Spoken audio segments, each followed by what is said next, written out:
Okay. There we go. Okay. Now we actually have audio in theory. Okay. Greetings, guys, gals, and non-binary pals, and welcome to another stream of the Botany Book Club, where this time we're doing chapters 8 to 14 of The Prison Healer. Shortish. Yeah. So, and actually, while I'm thinking about it, I need to.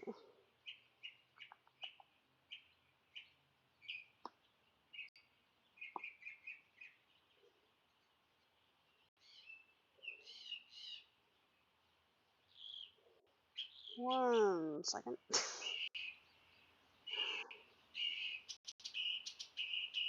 Well, no. Stop it. Stream's fine. I'm just trying to. There we go. One sec.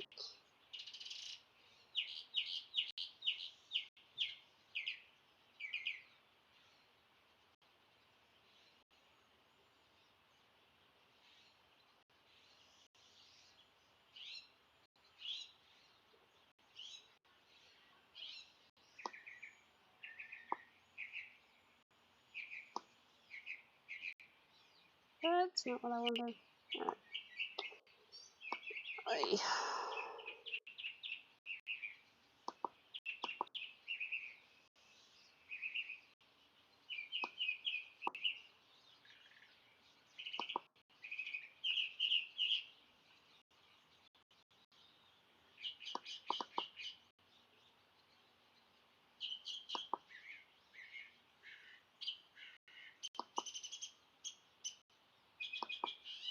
There we go. Okay, so that's all set. And we're back. Alright. Because I totally forgot that that was a thing. Alright.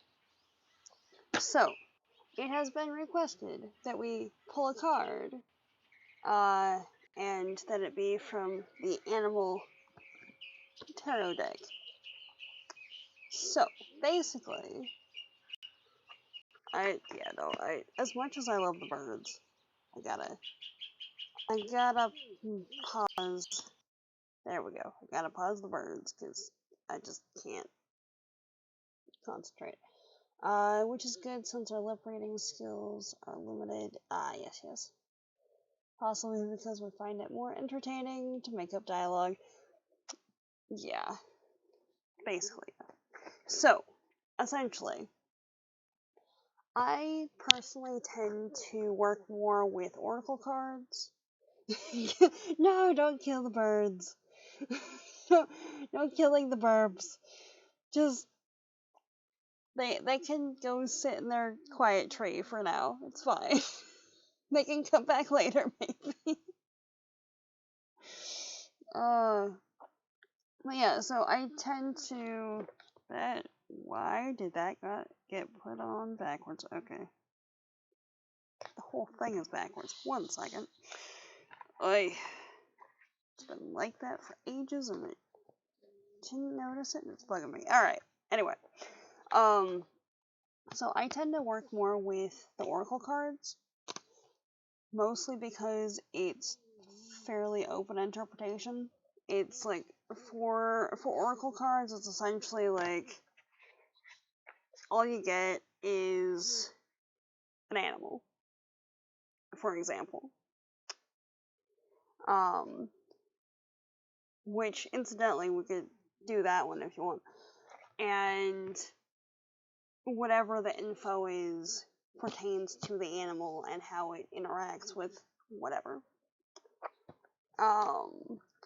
For the tarot deck, however, and it's just in a giant box, it's not epically sized cards, but for a tarot deck, it's got the usual, like, tarot associations with, like,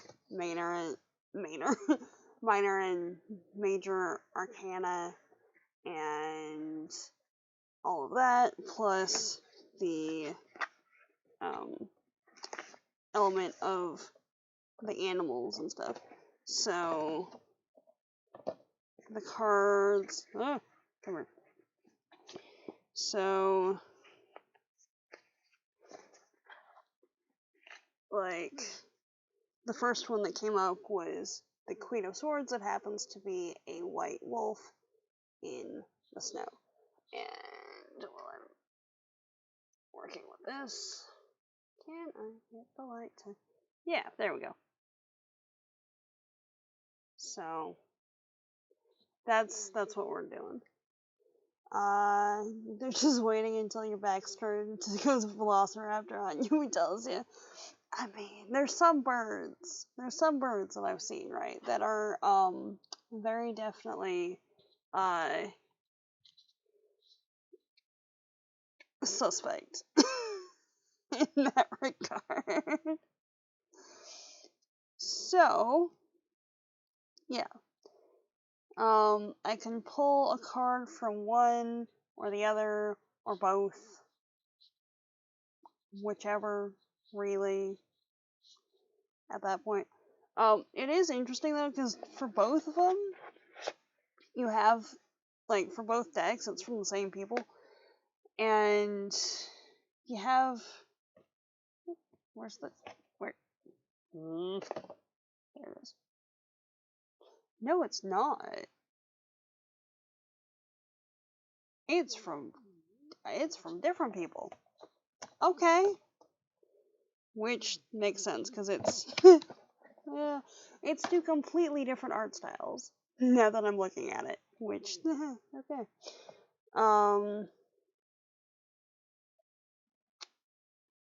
Also, part of why I picked the Oracle one is I'm a lot more familiar with Philip and Stephanie Cargom as far as writers than Lisa Robertson. So, yeah. Okay. So, yeah. But also, there's, like, if you get the small deck, it's a lot different than if you get the big deck. Because, like, this is the pamphlet thing for the Oracle cards versus the tome for the Animal Tarot.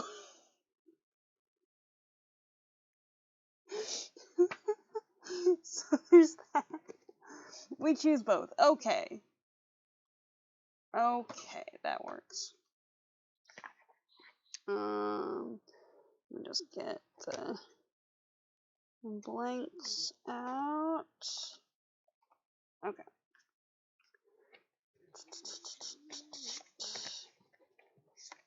Just give me a sec to shuffle them and let you know. Okay.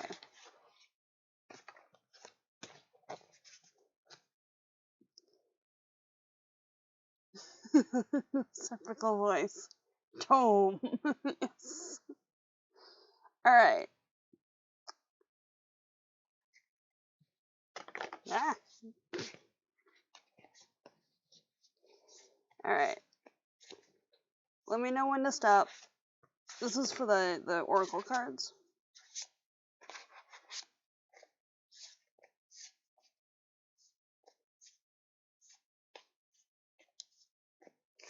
And I'm just going through them.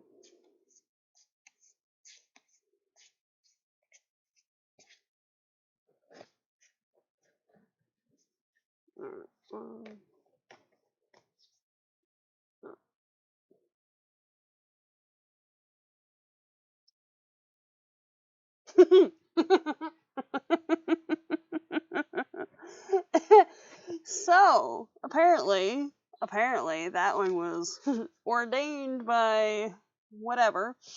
So, like, remember how the seal was the one that showed up when I just cut the deck in half when I first opened it.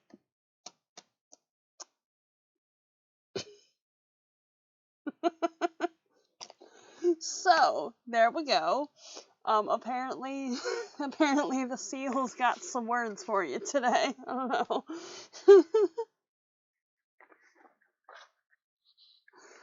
And now, we've got the tarot, and seriously, let's just take a moment to appreciate how kind of cool looking the back of those cards is.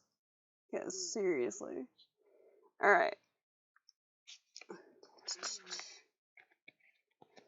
yeah.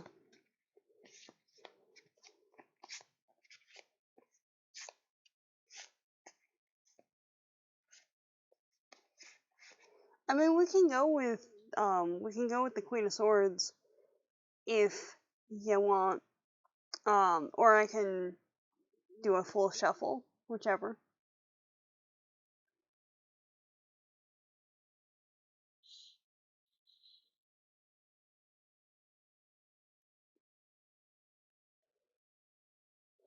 Which, yeah, it's a very cool pack, which which honestly makes me feel a little bad that I never use it.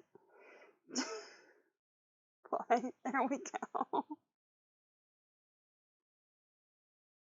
We shall accept your guidance. Okay. Alright, that works.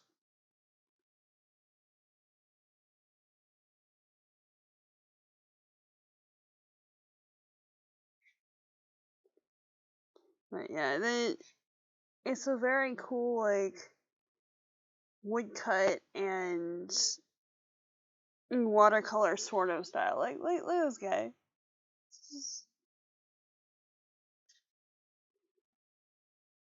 Yeah. Okay. So, Queen of Swords and the seal. Alright.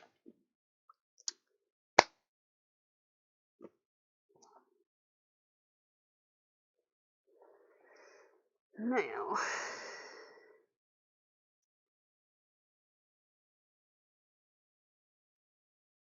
Where? Okay, we've got Pentacles.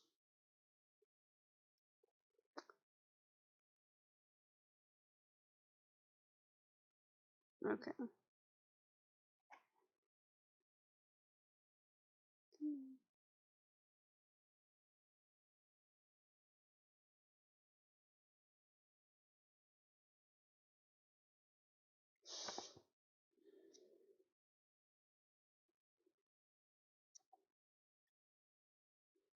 Come on.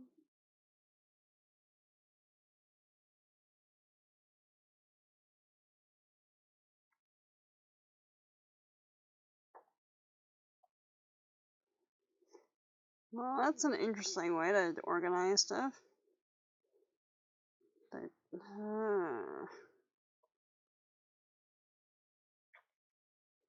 come on. Yes. Yeah, okay. So 10.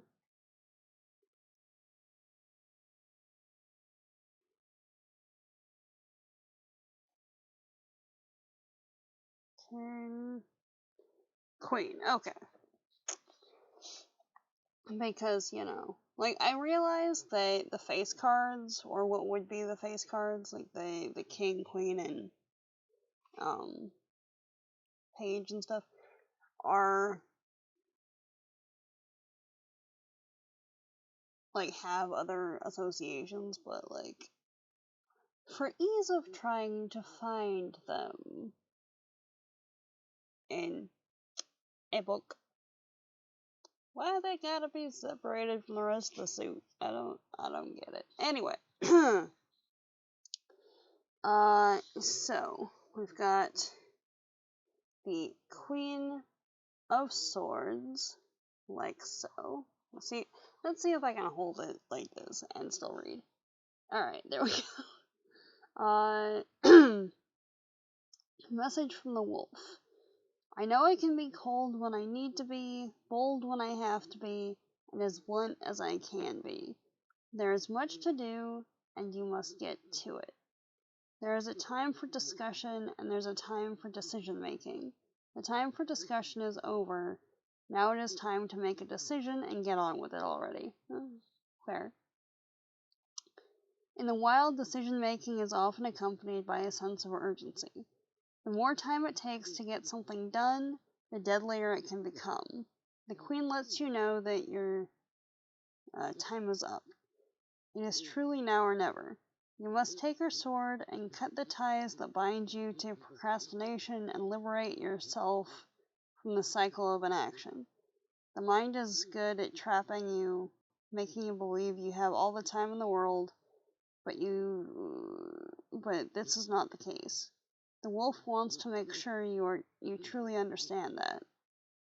In order to truly embrace the energy of this queen, you need to be able to feel the energy of your own situation. For until you feel it, you will not be able to move forward into the life you say you wish to create. For business and career, women in business often have to channel the energy of the Queen of Swords. The inner strength of strong female leadership is not always comfortable to embrace, for it brings with it labels and judgments that are often less than flattering. You have no time to worry about the perceptions of others. Embrace this energy and clear the path to your next grand point of expansion. In family and relationships, do you have a strong female role model to draw from when it comes to cutting through the crap? This queen won't stand for any nonsense. Quite honestly, the wolf doesn't have the time, and neither do you. Don't allow those around you to keep pussyfooting around. End the drama once and for all with a swing of your sword and move on. For health and well-being, the wolf knows beyond a shadow of a doubt what she needs to sustain her. She is strong-willed, focused, and does not allow herself to be distracted. Take note from this queen's handbook and embrace these qualities so you can reach your healing goals once and for all. And I guess there's a card of the day journal setup that they've got going. So, for questions, prompts, whatever for that, have you allowed your words to be your weapon of choice? What urgent decision have you been putting off? And where in your life do you find yourself needing to be more like this queen? So, there's that. Yeah. I need to check those out more. So, there's that one.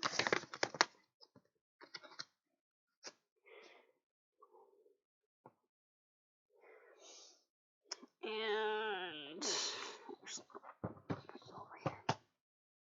And then the seal. So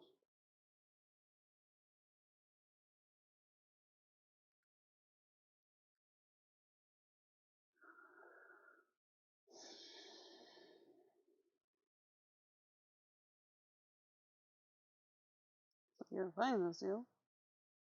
Where did you go?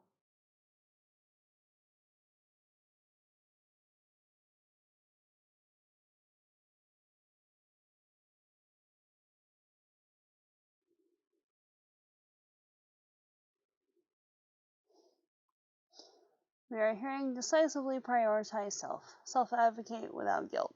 Basically, yes. Basically yes. Alright, so the seal.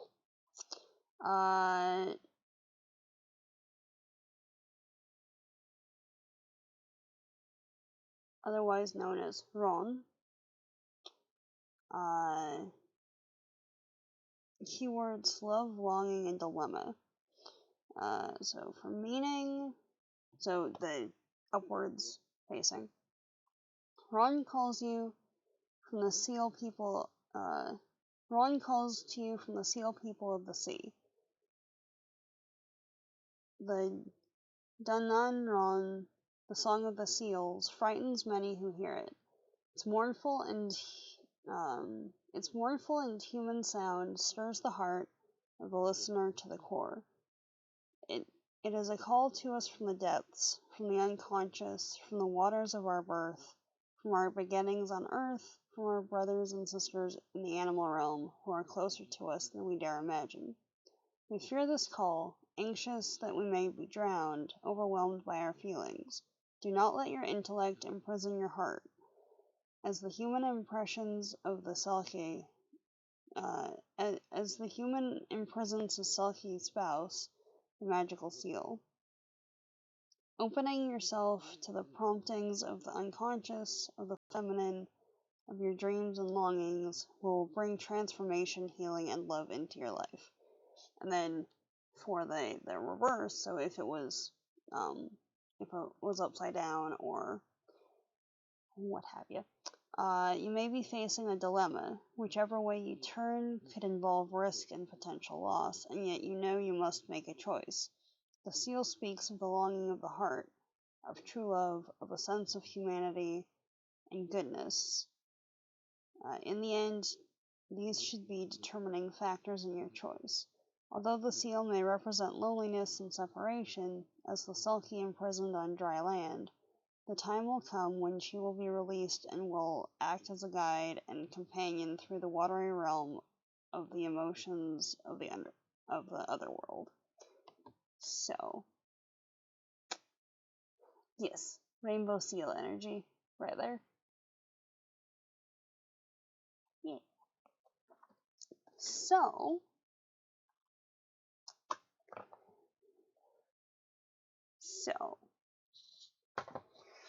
prioritize self and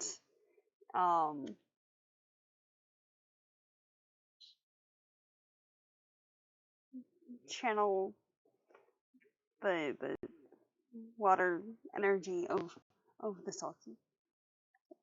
Yes. Indeed. So,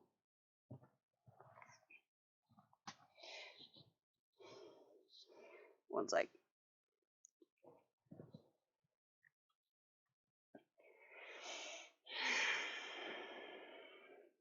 There we go.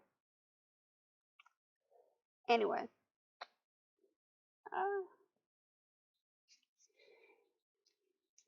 Yeah, honestly, I haven't worked with the cards in far too long.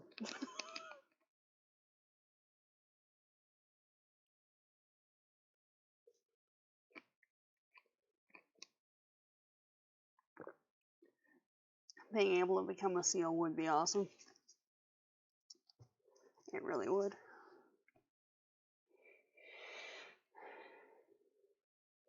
Yeah, no, seals are pretty fabulous critters. They just are. Draw for yourself, then. Okay. Right. Well, honestly, I'm gonna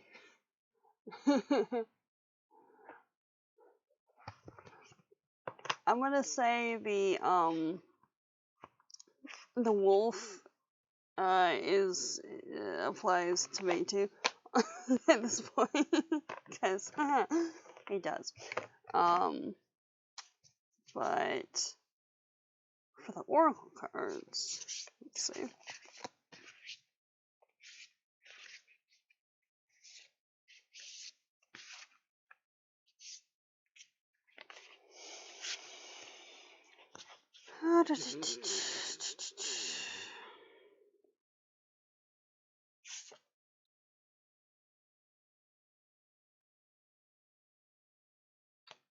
Okay.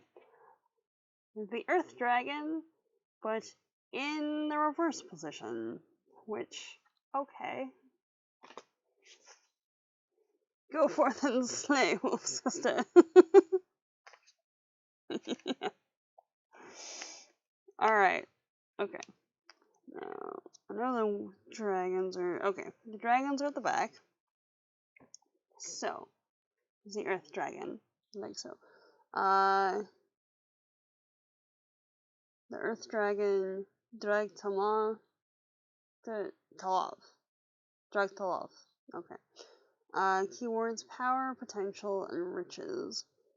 So meaning, drag to love brings us face to face with our potential. Within us, we have a treasure house of riches, of powers and capacities, which we can learn how to use.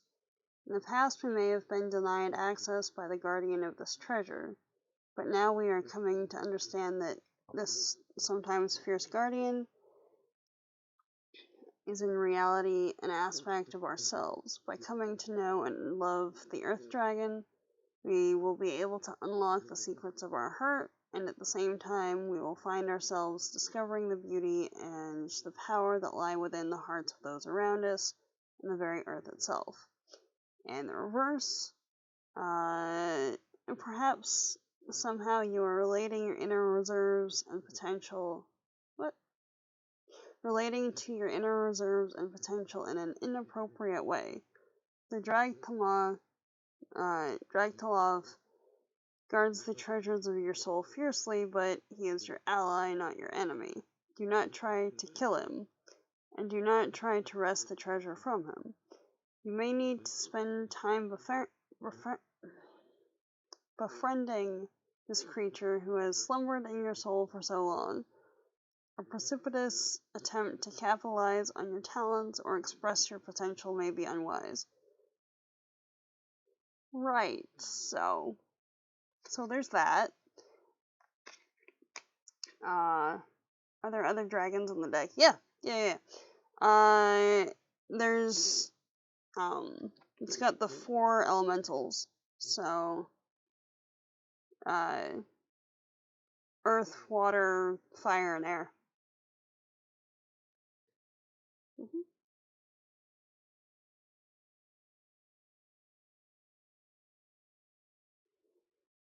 Yeah.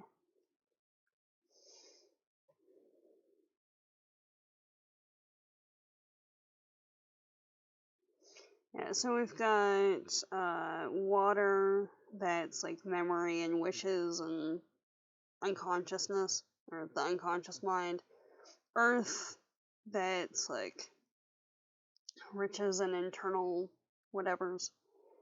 Air that's like lightning and the psyche, intellect. And fire that's like enthusiasm and overcoming obstacles and things. So, wanna see? Alright. See if I can find the dragon friends for you. Okay, so we've got Earth here. Kind of looks like a newt almost. No, where are the other pages?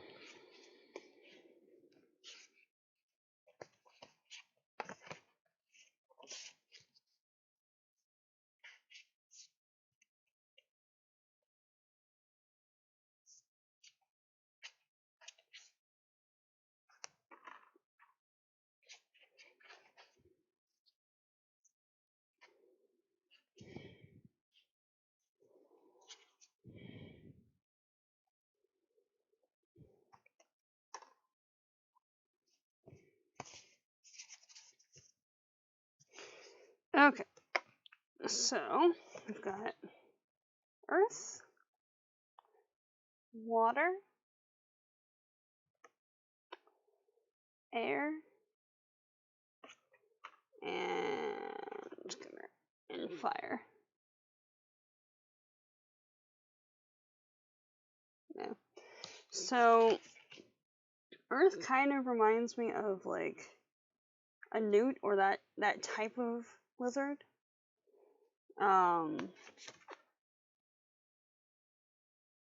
Water.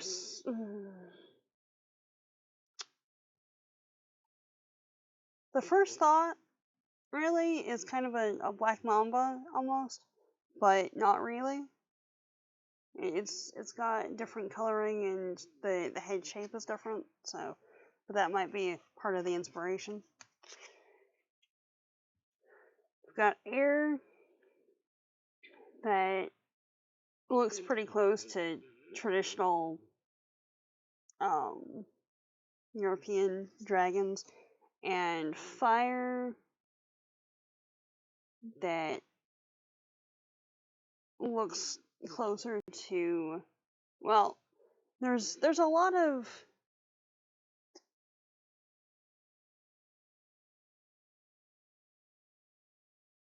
it looks like it's inspired by more Eastern dragons, but also yeah. Why do they why do they all look derpy? Honestly, I don't know. like honestly, this one, the Earth is the most believable out of the bunch of them. And this one, like water, looks like a giant snake. These two, though. Salamander, yeah. Salamander, definitely. Salamander. And yeah, actually, I can see water moccasin being this guy. I don't know. I don't know about these two though.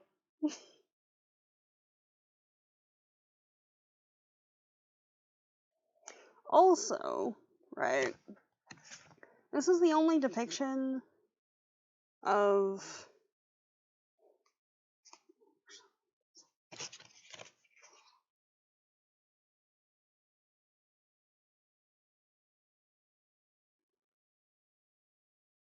there's a few similarities, but it looks like a completely different art style, really, between these two.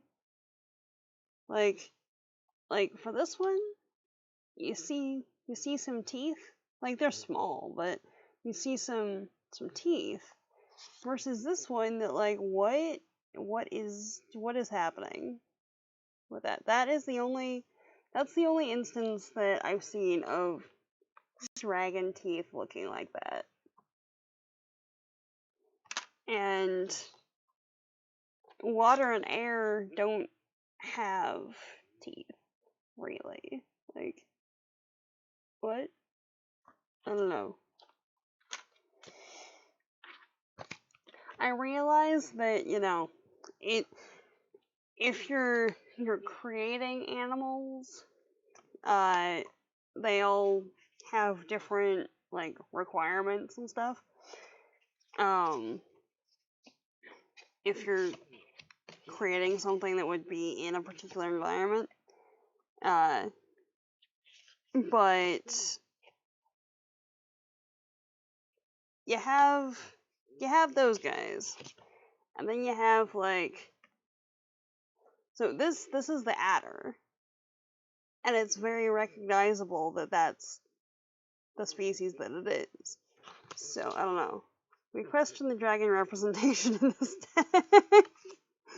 Dragons are real. What are you talking about? I mean, like, okay, compared to, let's say, there's, you can look at the rest of them and immediately kind of identify what it is and the environment that it's living in. So, yeah, that's what I'm thinking. So, I don't know.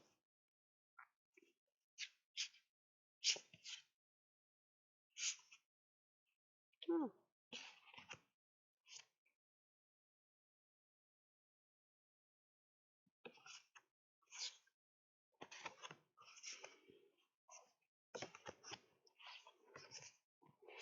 I was just gonna reorganize these later, but like, it's bugging me, and okay, now it's done. Alright. But like, okay. Compared to the dragon rep that we've got here, right? Like, then you look at the other animals that are present in here. And it's like, okay, well, but the wolf face, I don't know, they're slightly different. But like the wolfhound there, and the boar, and like it's they're all very much like good representations of the species. And like that one happens to be a forest cat. So like yeah.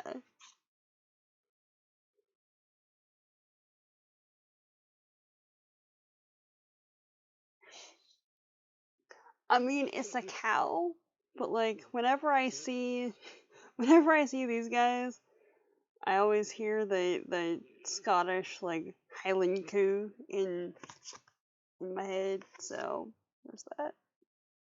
And we have the salmon. So yeah. Yeah. So like comparatively, like what happened with these? I don't know. The Highland coo, yes. Yes indeed. Yes indeed. Wait a second. Just with as much as I've used these, I just noticed that the border's different. What? What? Okay. Alright. Yet another point in the what happened category. So, like...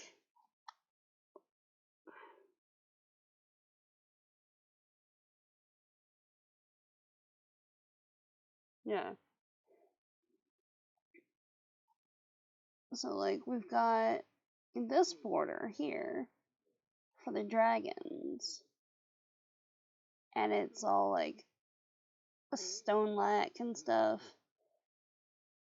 And each of the corners... Yeah, each of the corners has one of the elemental symbols, versus the animals that it's like just plant material. So we've got holly, yew,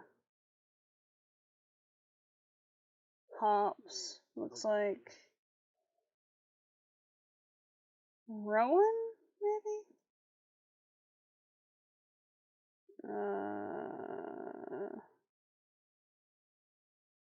Pine?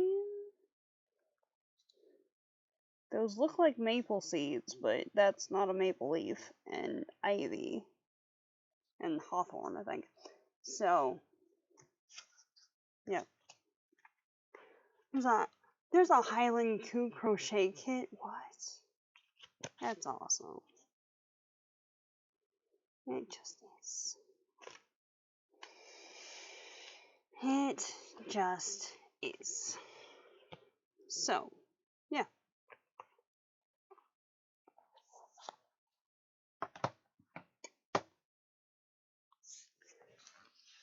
I'm just glad that I was cleaning stuff and reorganizing for the last couple days. Because, like, ready access to both of the decks.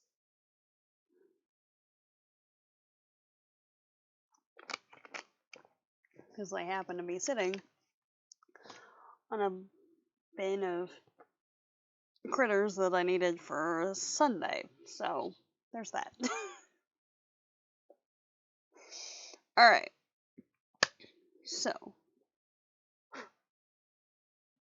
that being sorted, that was fun. Glad you could access. Yes. Yes, that was indeed fun.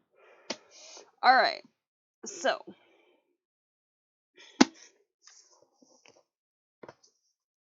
this.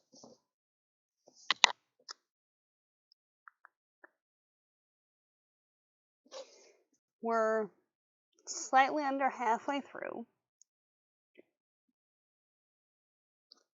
So,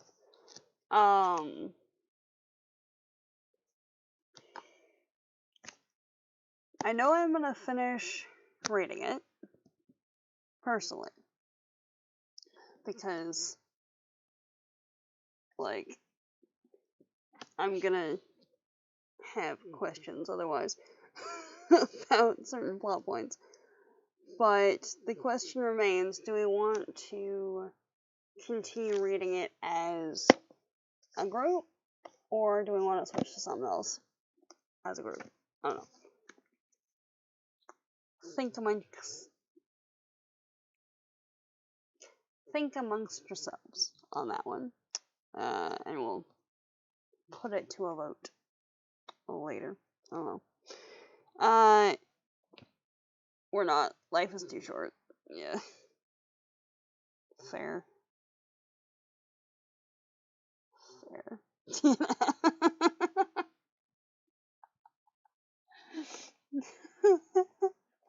Like, I, it's not often, right? It's not often that reading one book is enough to make me just full on not want to read the rest of the series, or really pretty much anything else that the the author has had, or author has written, or anything that anyone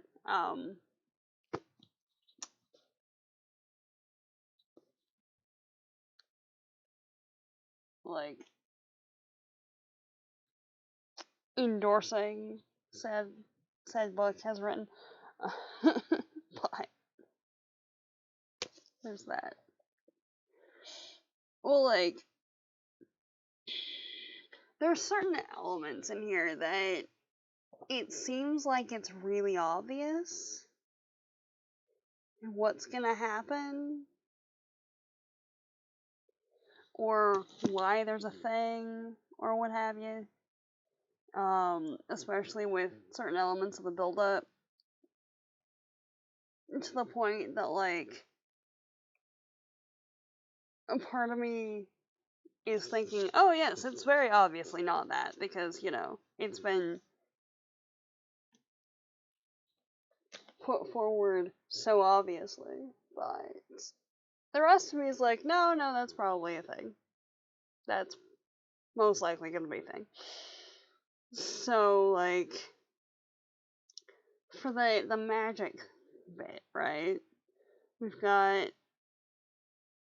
2 lines that are royal. One presumably ran off to the woods to heal people,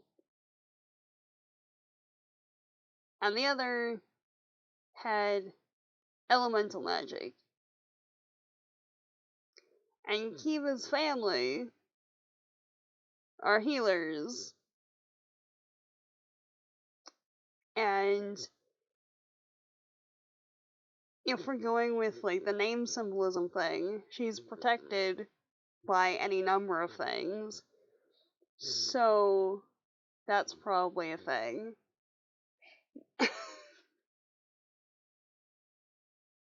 But, like, also,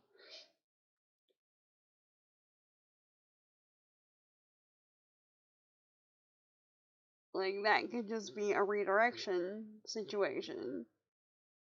But also, don't think that that it's that deep at that point. I'm pretty sure it's just face value at that point, which kind of annoys me a little bit. It's not, like, overly much per se compared to some other things, but, like, there's that. That, and no, it's not that deep. Yeah, exactly. Like, Analysis Brain wants it to be deeper than that, because, like, I latch on to everything and, like, tear it apart. But I know it's not, so it annoys me. Not that we can say for sure because we didn't finish. Yeah, fair. So, there's that. Also, right? We're almost halfway through. Well, yeah, like probably, I don't know, 2 chapters under halfway through.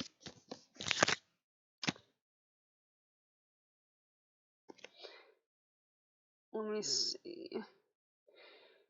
There's, okay, 1, 2, 3, 4, 5, 6, 7, 8, 9, 10, 11, 12, 12.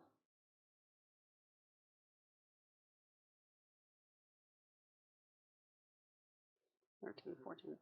There's 15 named species at this point. And, like, there might be at some point in like a local herbalism context that aloe is called aloeweed, or there might be some medical context where where poppy sap is called poppy milk because it's from a poppy and it's kind of a white latex that looks like milk. But past that, right, we've got like 15, 13, 15, whatever it was that I said, plants that the author went to the trouble of creating an entirely new species with particular properties and a particular appearance, and it behaves like this, at which point elements of like 2 or 3 different plants have been combined into one thing, which that's cool. That I like that. You're writing a sci-fi type fantasy thing, and you've created species for the world that you are in. Alright, that works. And then there's just like randomly thyme, rosemary, and lavender with no descriptions, no anything else. Like, it's just assume that you know what they are and what they do. And B, those are the only ones that are like actual existent species. And they're just randomly in the middle. Like, why? You're creating entire lineages of plants and whatever else in this universe. So, like, you could even combine all of them into one thing and use that as the fumigate incense from the morgue. Like, why? Why are those the 3 that are, like, normal earth plants? You know? Like, what? Tolkien would never.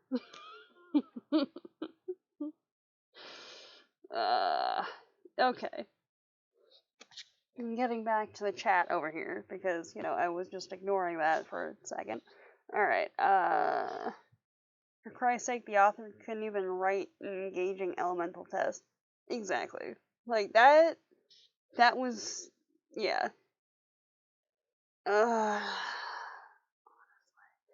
Like, if you're gonna have a situation where your characters are are put in a challenged position of having to survive elemental trials,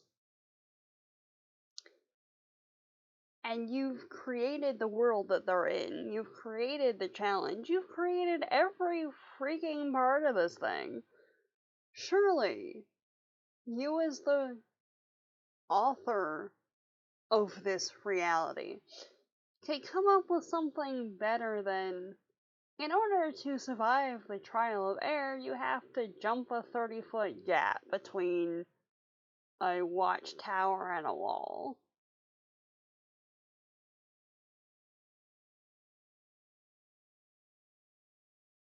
Anything.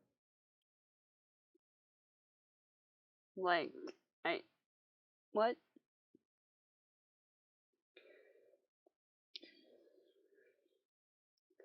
And why are the royals wearing masks?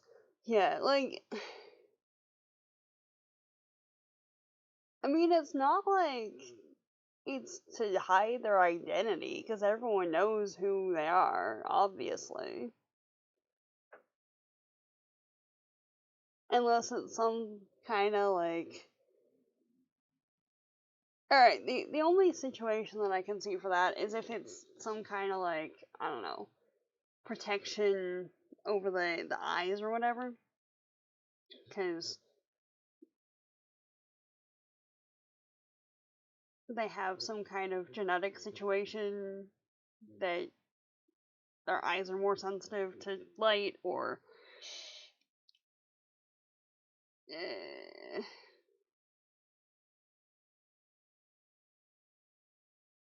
or it's like a cyclops situation where, like, if they don't wear a protective, like, mask situation thing.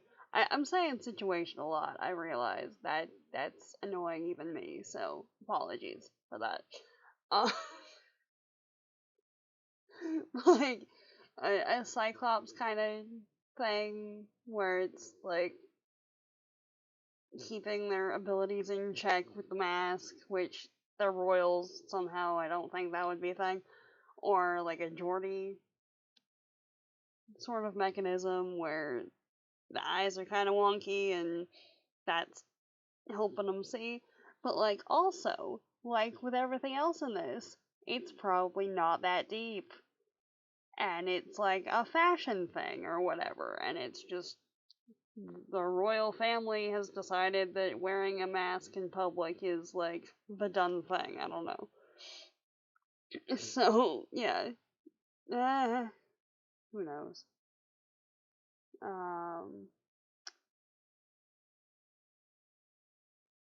Are people with latex allergies allergic to poppy? I don't know at that point. Um, hmm. Let me see.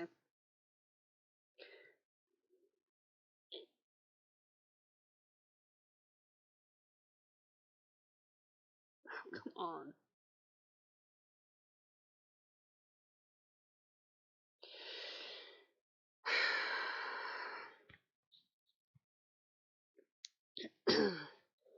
The screen protector I've got, right? It's being really annoying and not letting me type. Okay.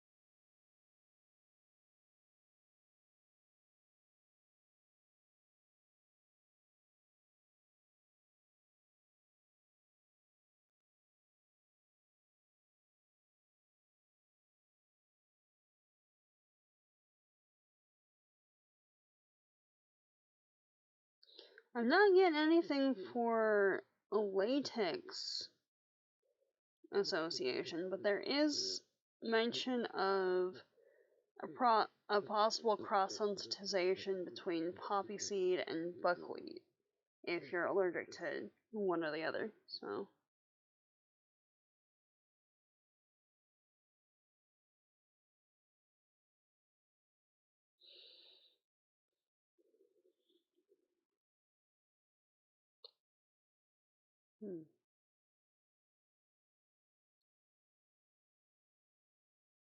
So there's that.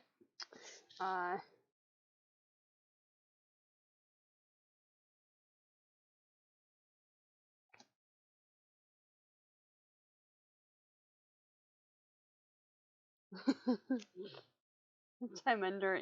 Yeah, exactly. Exactly. At least if you call the plant Timendery and then say what its properties are, like, alright, that's cool. You've combined things. That it's fine.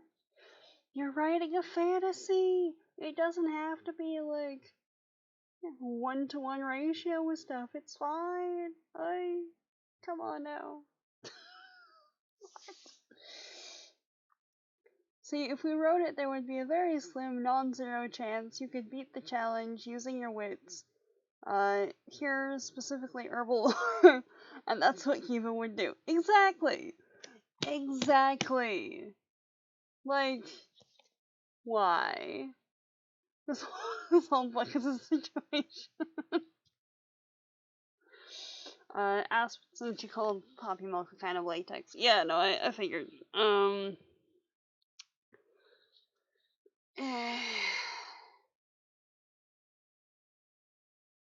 As far as I'm aware, it is, and I'm living. Hello, you've decided to come down here and say hi. Okay. We'll fix this guy later. All right, you can just chill up there. Okay? I still got 2 hugs. It's fine. Yeah. So I don't know.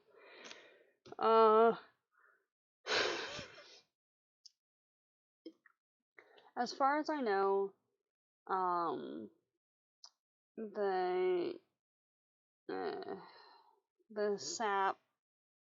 Well, it's kind of a latex, but not really, but also kind of. So, yeah.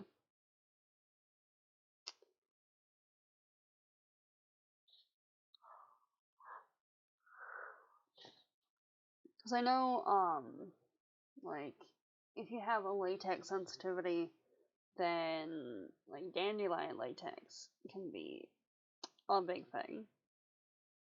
I mean, even if you don't, it can be a big thing, just because it's kind of irritating sometimes. So, there's that. Yeah. Yeah. So,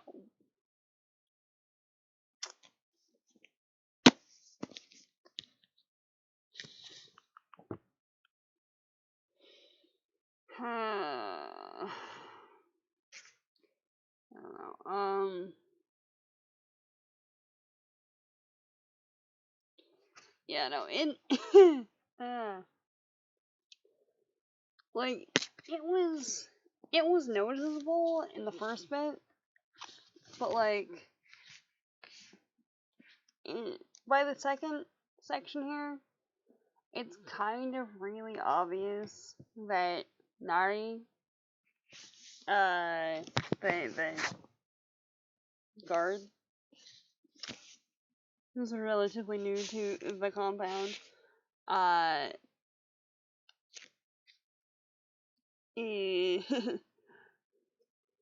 is, somehow involved in, if not the rebel side of things, then, like, some kind of protective measure. Distinct lack of cabbage there. Well, like, I wanted to make it visible that, like, this is the start and end of the reading section. And also it's been annoying me that there's stuff sticking out the edges. So instead of having it, I'm just taking the cover off. Okay, there we go. You sit over there. But instead of having it just sticking out the sides, they're kind of like recessed a little bit. But yeah, there's not all that many tabs, admittedly, that I put in. Yeah. We object to the scalpel being called a carving knife, by the way. 2 different kinds of stabby there. Yeah, that one. Yeah, exactly. Like, if you're carving something, using a sharp scalpel for, like, medical precision, isn't a good scarring tool. B, like, is going to allow you to cut deeper than you need to for that. If your intent is to work the skin but not mess with, like, the underworkings of your hand, like, why? Like, it would be different if it was, like, the upper arm or something. Because, like, there's a lot of, connective tissue and everything up there. But most of it's muscle, and you can kind of get away with, like, a flesh wound and have it not be, like, completely completely debilitating. So, like, you could have a couple of cuts across whatever, versus, like, the back of your hand where you can literally see the tendons moving. Like, especially if it's, like, for that kind of shape, right? If you're carving, if you're carving a Z across the hand, and on top of which it's never indicated what size this thing is. So if it's like 2 horizontal lines crossing the entire back of your hand, which I'm guessing that's what we're going with here, and a diagonal, you're potentially severing every, like, operational point of the hand. And they do this to everyone coming into the facility. What? So we actually went to a class on using scalpels to make pictures in your partner's skin. Okay. Alright. Yeah, no, if it's like, granted, I don't have that knowledge base, but I'm guessing if it's like detail, then that would work pretty well. But if it's like, no. And yes, you totally stick to the fleshy bits, especially the fatty ones. Exactly. You want, like, if you're gonna go that route, right? You want it to be in a place that's easy to take care of, which they don't seem to care about in this book. Somewhere that can be easily stabilized.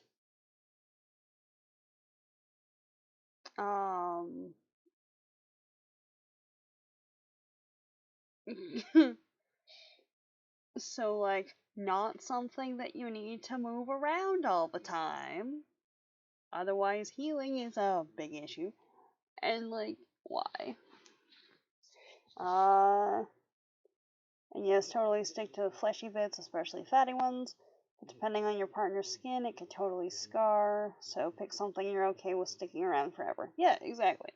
Like, if that's a thing that y'all want to do, yeah. Yeah, especially because, like, I know there's sometimes that particular locations or particular people even tend to scar more than others. So, like, also something to keep in mind. Because there's some folks that don't seem to scar hardly at all, which boggles the mind.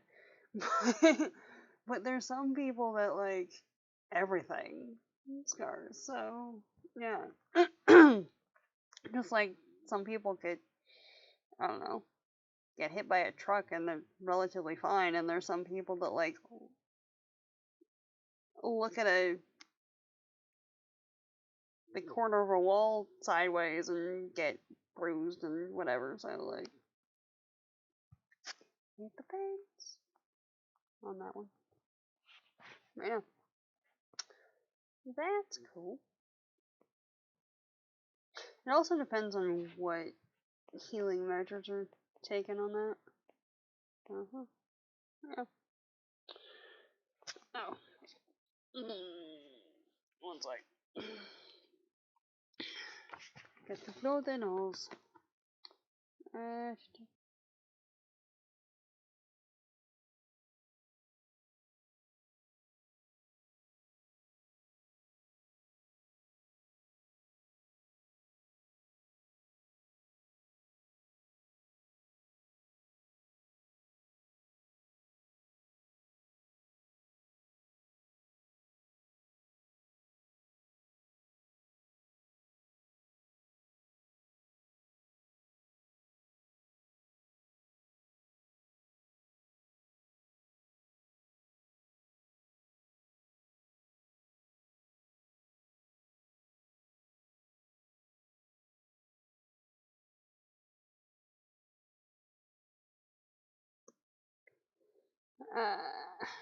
That's totally someone. Wait.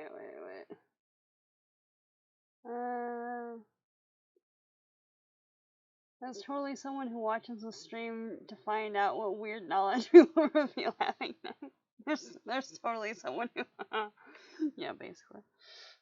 I would not be surprised of that at all. At which point, hello, people who are watching to uncover the interesting factoids that come to light via stream discussion. Welcome to the shenanigans. Yeah.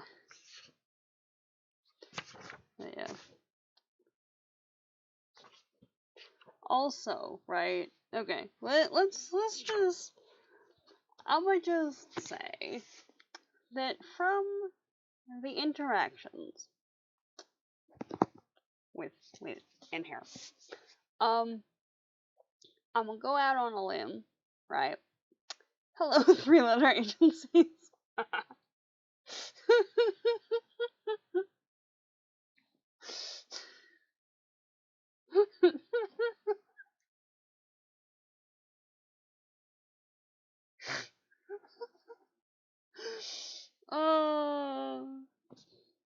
Oh, the chat is amazing. Just like, I mean, the CIA probably needs hugs. They don't seem like they're having the best time of it at the moment. So, like, yeah. Okay. So, in here, which, like, complete side tangent, but we just appreciate the nice blue color of the cover here. The text might have some issues, but, like, it looks cool. The cover's nice, and that's well drawn. Yeah. See, like, positive points. Yeah.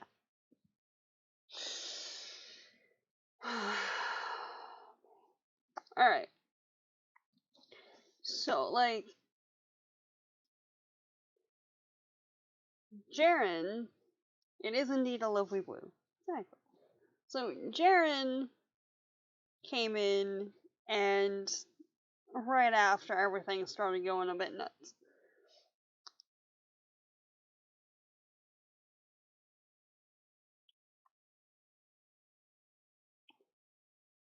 So, like, dude seems entirely too chill most of the time. We don't shred books all the time on stream. See, exactly. Exactly. Like, the content is kind of but, like, it looks pretty.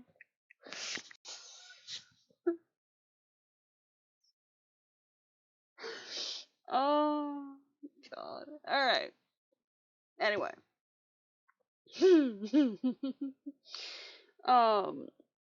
So, like, Jared seems kind of entirely too chill to be in Zalandov at the moment. But, like, doesn't get along with his family for any number of reasons. And is very anti-rebel.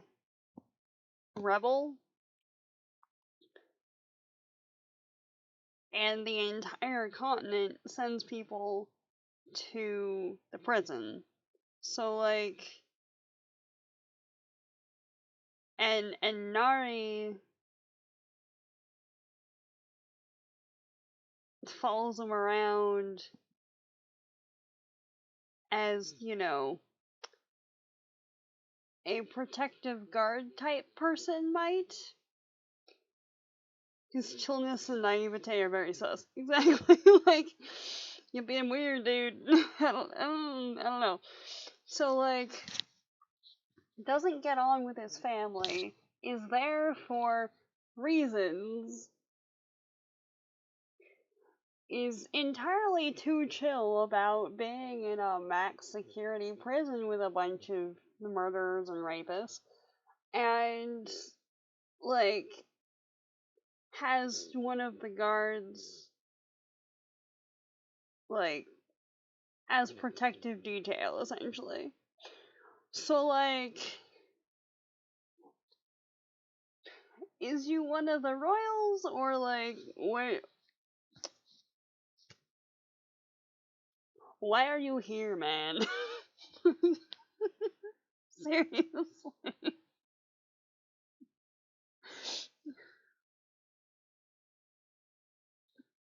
Like, I don't,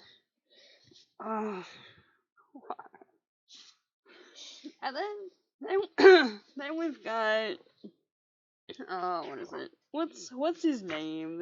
He starts with a D, Mr. Jerkface guy that saved Kiva because reasons. Cause he thought that she was hot or something.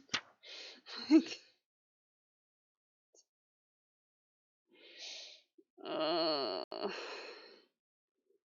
I think he's there to be inside man on the rescue. Yeah, pretty much.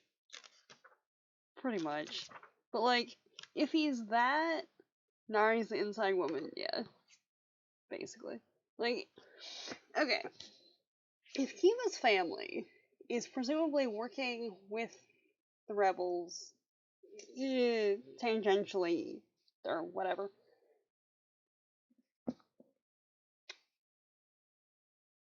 why would someone who's working with them be that anti-rebel and repeatedly saying how bad stuff is on the outside because of the rebellion?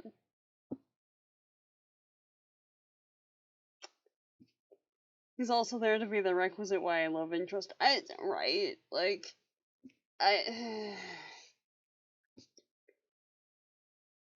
like, it started out with Kiva not, like, wanting to interact with anybody, so, like, oh, okay. Fair, whatever. So I figured, alright, there's... this is one of those oddly rare examples where the author has made an arrow character or an ace character. Like, okay, that's cool. And now it's like, I mean, I don't really want to be around him because he makes me feel things. Like, oh, okay, no, it's just teen angst. Okay, fair, but annoying. All right, there, we're going there. Okay.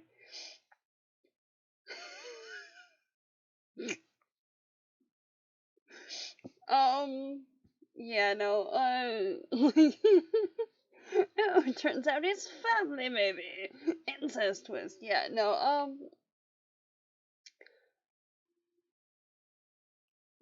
pretty much. Like, he's he's at least as old as she is, so wouldn't be a brother, but like a very close cousin, maybe. I don't know. You can be arrow ace and feel things, just like exactly. You can, you can. Um, but being how it's introduced, that's probably not where the author's going, which is annoying. But yeah, no, like you can totally be arrow ace and feel stuff. You can have all the feelings. Um, but yeah, that like it would be totally cool if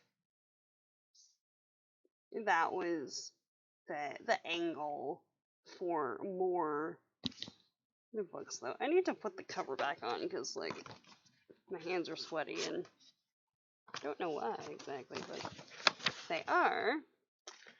And I'm gonna end up with blue all over my fingers. Because, I learned my lesson after handling Firekeeper's daughter and getting black everywhere, so there we go. Yes, just yeah. Also because Ace Thing diverted our brain to Doctor Who. But,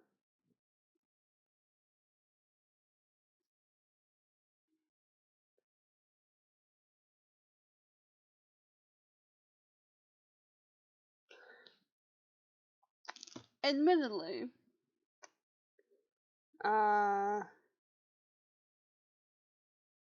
finish White Tears, Brown Scars. Ooh, nice.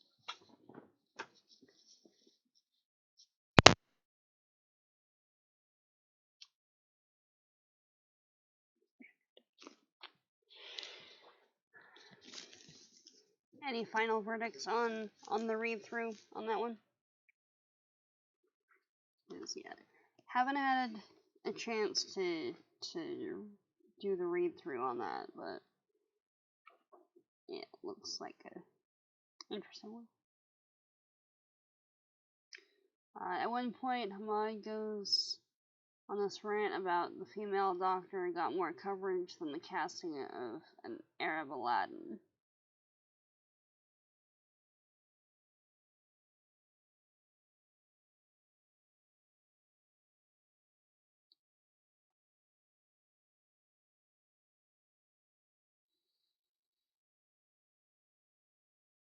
I can see that being an annoying thing. And we're like, you have not considered the vast difference in rabbit fandom size. Exactly.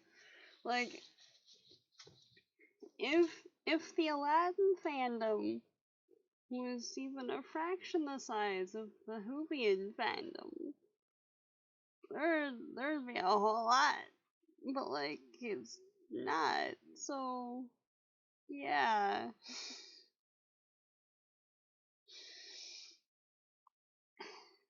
I mean, there is that. Like, I get the point, totally, but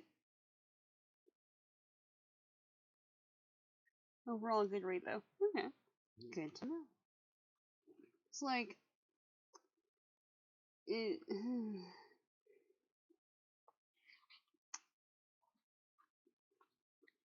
Like if you can just troll on Tumblr, like, well, troll through Tumblr. There we go. There's a difference. vast difference between trolling through and trolling on. There we go. But if you just, like, go through the stuff on Tumblr and find, like,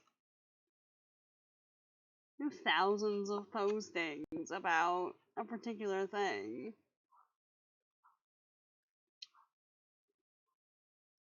you know, it's a big fandom size there, you know.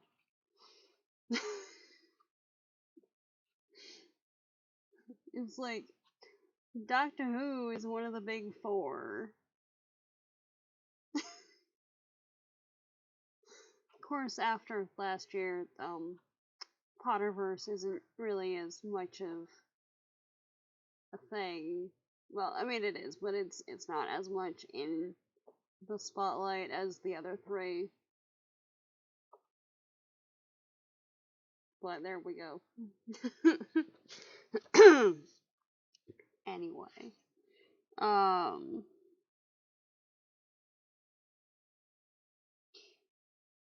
a Super Hulock and Potter. So Supernatural, Doctor Who, Sherlock, and Potter. Those are the ones that you most see represented in the fanfic and fan art and um and now now Good Omens is part of it too, I think. But it's slightly less than the other ones.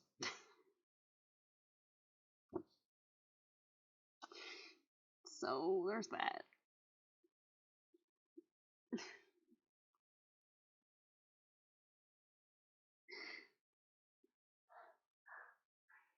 Yeah.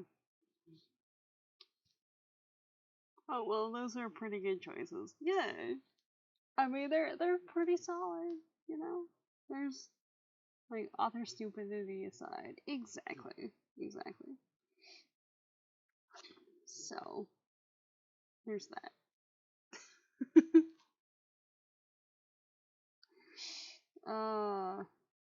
Speaking of Supernatural, really, I'm going through the episodes again because I had an idea, but I didn't have the idea until I was on like season 11 when I was watching it last time, and yeah. So I'm rewatching everything and just being reminded that there's certain elements in there that's like, did y'all do any research aside from like, oh yes, this is associated with this day? At all. There's some that's like spot on, but a lot of it's like, guys, what is this? What? Uh, on top of which, um, there's certain languages that are represented that like I don't know enough to determine whether or not it's pronounced correctly or anything. But like if you're doing Latin recitation, there's an entire classics department.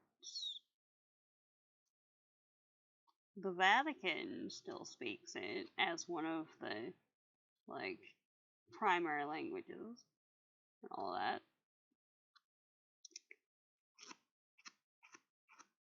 And I realized that the actors probably weren't given all that much time to learn lines and actually learn Latin as a language. But like there's times, and granted I'm only on like season 4 right now. So from what I remember, the pronunciation gets better as they go. There's times when it's like I mean, most of the sentence was alright, but like that word right there, like what was that? That, no. Choose your area of Latin and stick with it. Yeah, pretty much. Like, there's there's times that I was reminded, well, there's times that I'm reminded of uh, one of my Latin instructors from high school.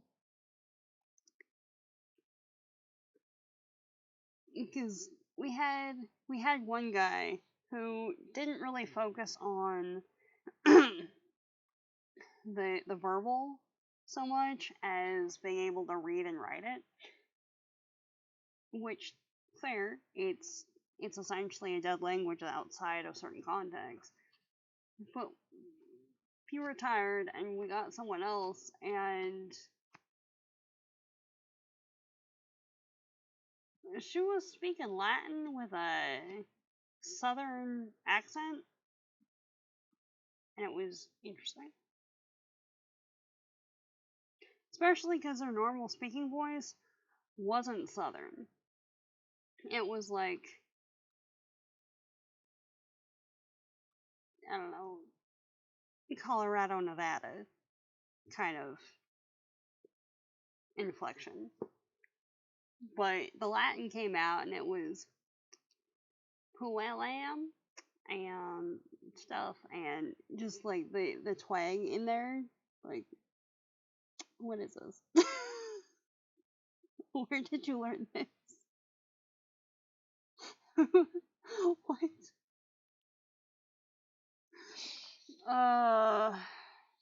So yeah, that, anyway, that was a tangent. Greetings, any new people who are not familiar with the randomness and sometimes linguistic offshoots that happen in this stream. But there we go.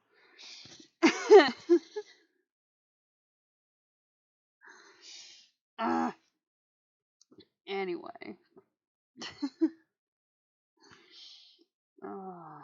So, yeah, moving on with the book here. It seems that we've got Kiva, who's trying to not die.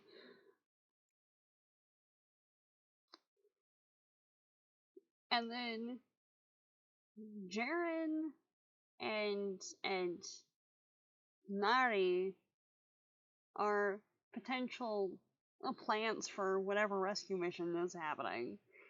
And we've got Marin, who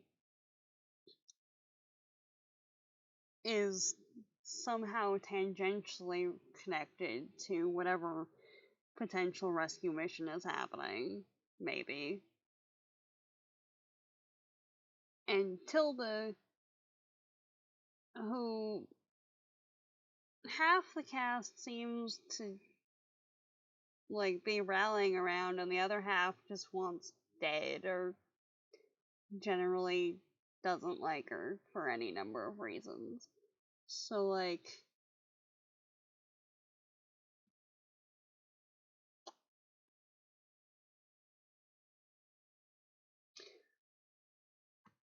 I'm gonna go out on a limb here.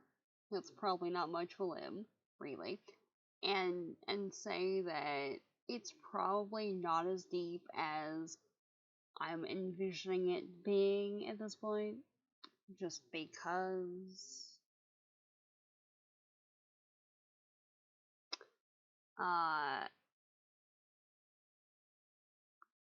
and I know that, like, if when it's shown to not be that deep, and I'm expecting that, it's gonna be annoying. So, yeah, there's that.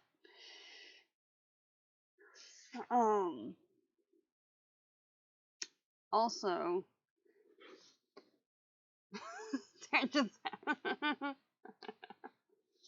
Thank you for clipping that bit of genius dialogue there. You know.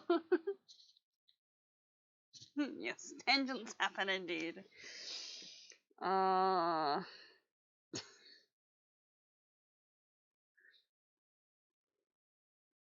right. So like,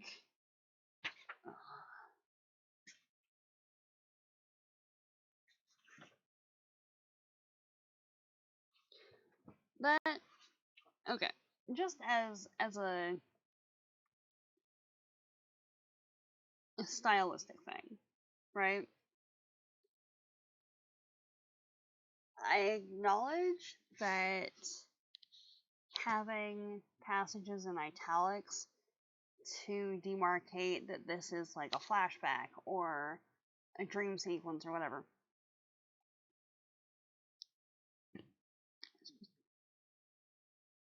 works in context.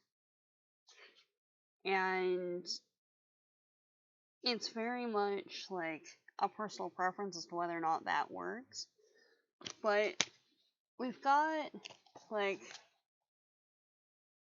3.5 pages, right, of Kiva remembering the time that the soldiers came to her family's home because her dad was suspected of consorting with rebels because, you know, he was in the market with people,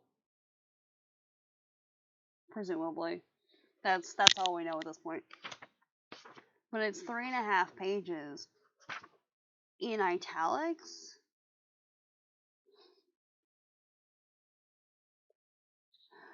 And like, it legitimately hurt my eyes. So like, what?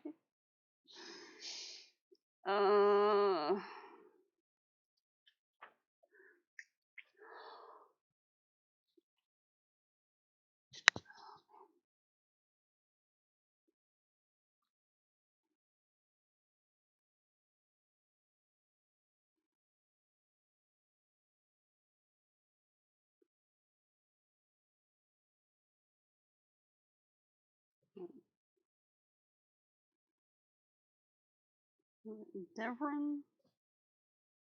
Deverick. There we go.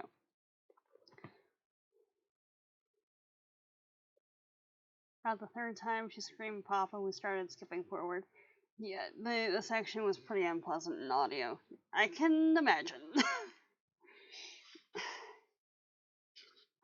Yeah. Yeah, so Prince Deverick is a pompous git.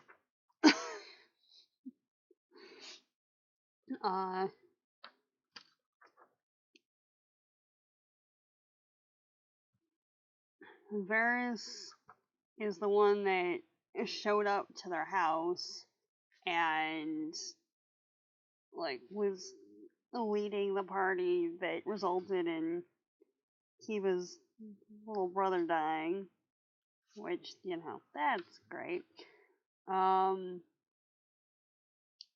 And we know that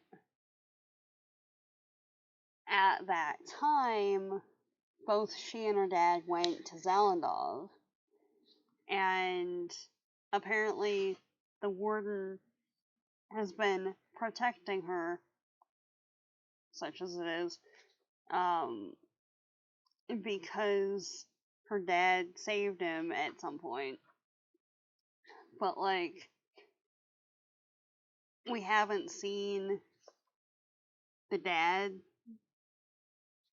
up until this point. So, like, did he die? Or something? Because, like, presumably he was either the healer or a healer on the premises, and isn't now.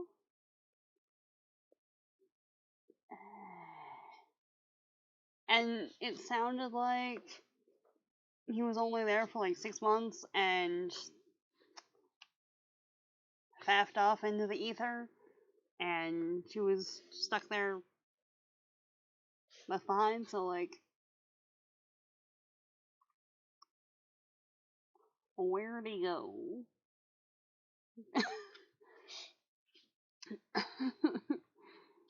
Which, in theory, is something that's going to be addressed in the last bit of it. But, like, also, you know?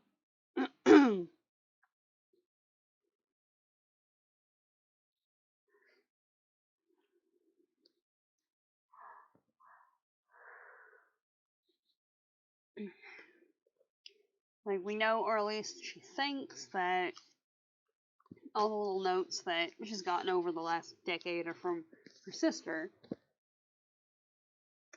But, like, I mean, she's been stuck there for a decade, so, like, why now?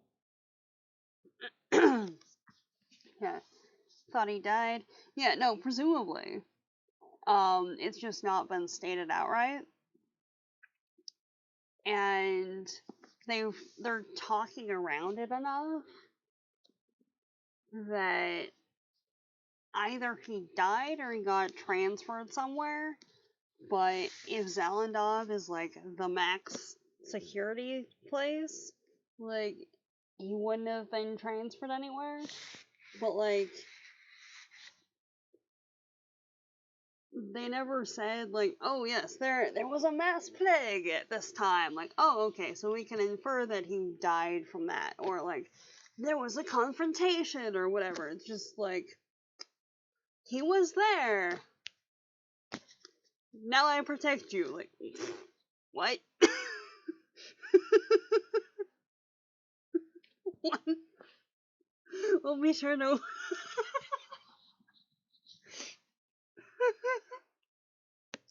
We'll be sure to work the phrase faffed off into the ether into eulogy.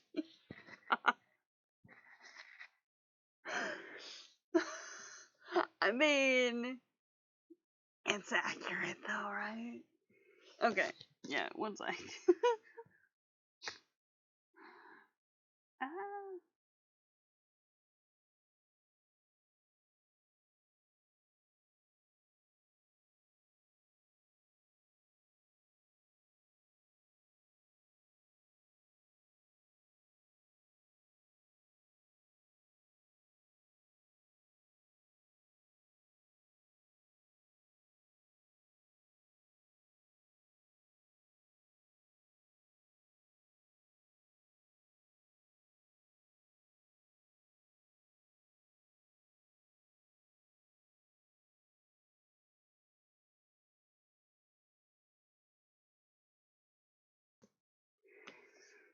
Alright.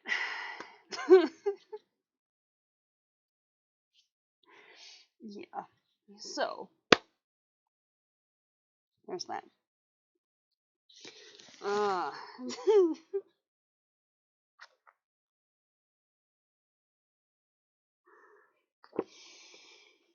don't know.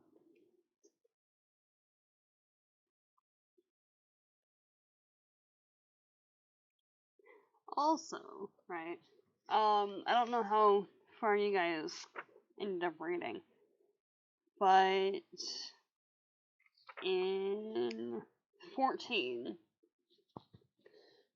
he was trying to figure out why, huh,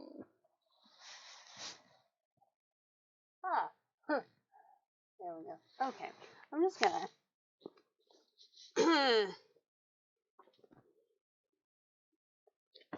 one second, just gonna switch to that screen for a second there to fix this thing, because if I don't, Next time I look up, it'll probably have fallen on my head. And we're only on this screen because otherwise, y'all are gonna get, like,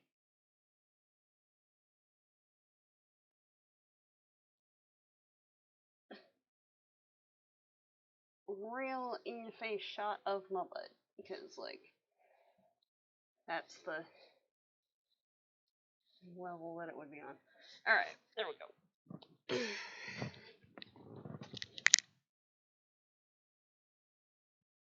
And we're back. Okay. I think we stopped reading around chapter 12. Alright.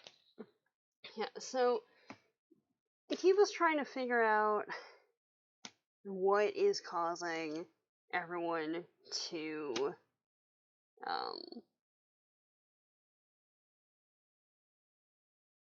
have a really bad gluteus to the maximus. Yes. Yes, indeed.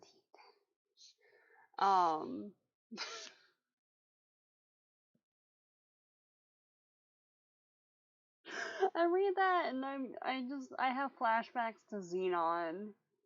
It's like, oh god.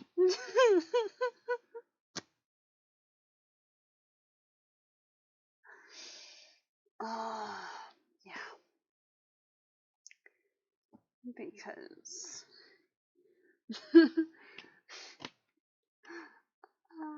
I think, yeah, I lost track of how many times I saw that when it played.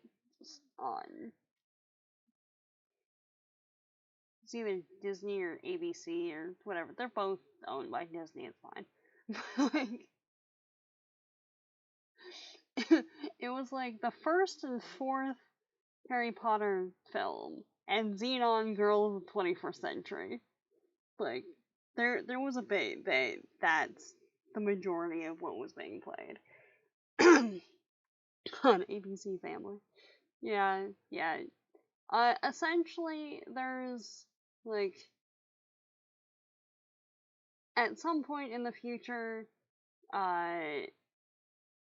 there's a team of scientists that live on a space station with their families, and one of the kids tends to get in a lot of trouble and just be generally annoying, so is sent to Earth to live with her aunt and go to school and has to deal with gravity because that's a thing. And is solving crimes because there's an evil guy that's trying to blow up the space station to claim insurance money on it. So, like, it's out to a bunch of, like, 14-year-olds to save everyone. Because obviously. Yeah. Crime fighting in space.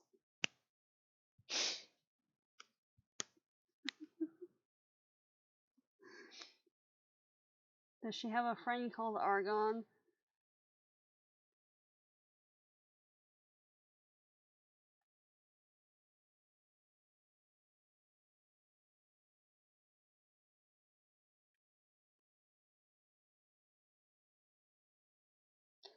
I realize that you're probably joking, but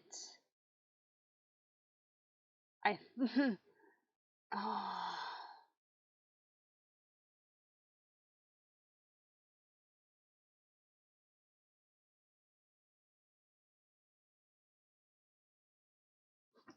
Okay. There was a time that I knew all the characters' names for this, and now it's bugging me. So regardless of anything else,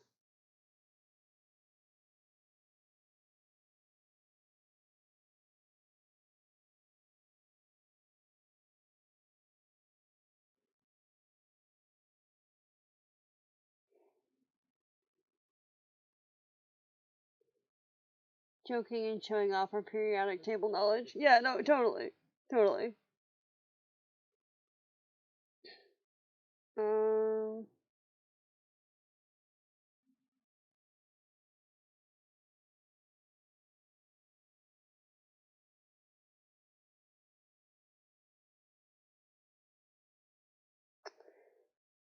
Okay, so we've got Xenon and our best friend Nebula. Um, because space. Um,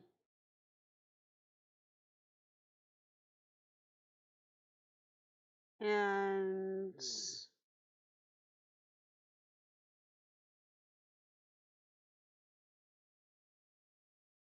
uh, they're massive fans of the musical group Protozoa because science things. Yeah. So yeah, there's that. Oh, apparently I have text messages.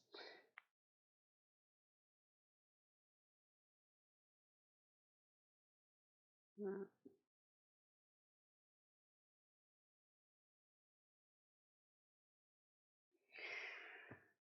Anyway, but if there isn't at least a dog or cat named Argon, the writers missed a trick. We will also accept a guinea pig named Argon. No, no. Unfortunately, I don't think so. No.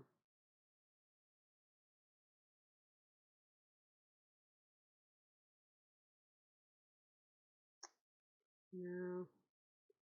And we know someone whose child dressed up as a tardigrade for Halloween. That's cool. That's cool.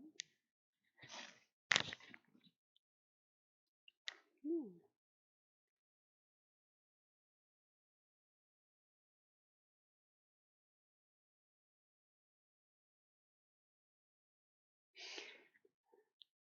Child got their bestie to dress up as water.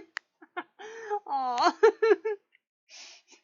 That's adorable.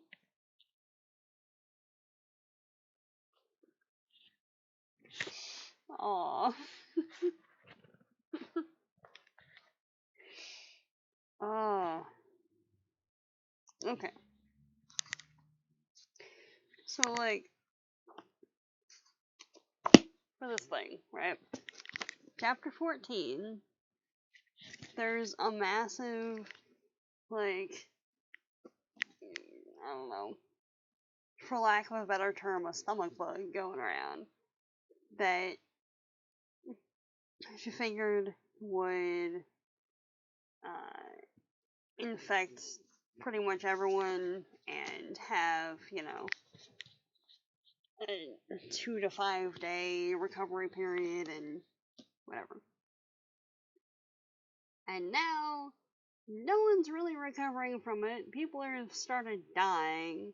They need more space and people to take care of everyone because, like, 70 folks have gotten sick and most are in quarantine at this point. And the only commonality is that the guards haven't gotten sick yet. So, like,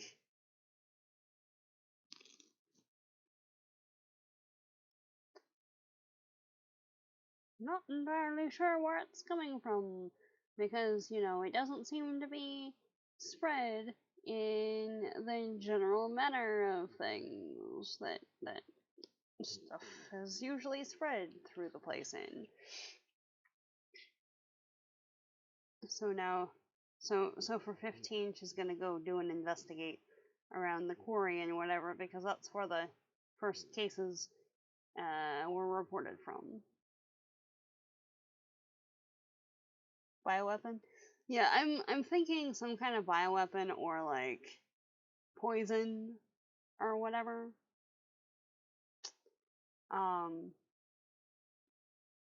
color from tonal water? Maybe. the guards, that was noted as a possible, not cholera, but like contaminated water. And they're thinking that it's not that because even though the guards have a different... Okay, this bit doesn't make any sense, right? So, like, the guards get their food and water from a different source than the prisoners. So, like, if the source of water for the entire complex is the tunnels that are probably crawling with bacteria and general nastiness, where the hell are the guards getting their water from? Because, like, maybe everyone should just be working with that source, because, like, the tunnel water's gross. Y'all know it's infected with stuff. What are you doing?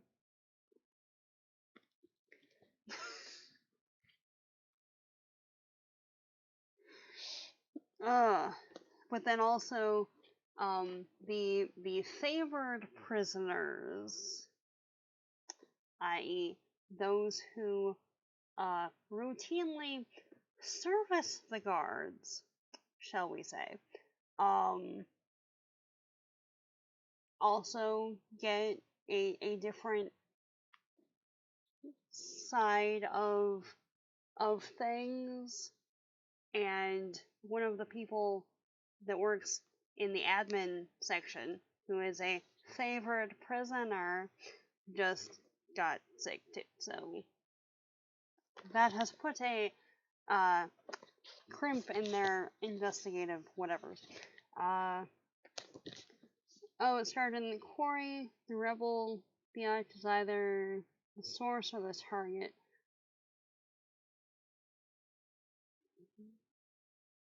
Maybe.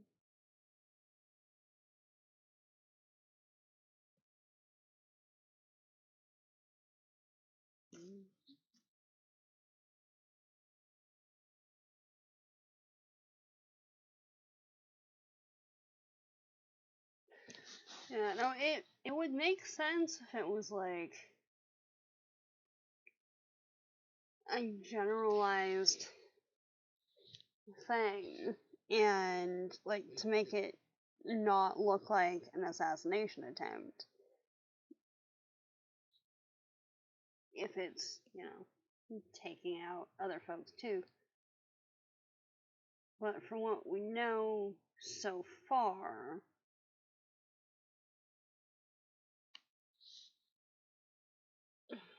she hasn't been negatively impacted at all, which is interesting. Oh, yeah.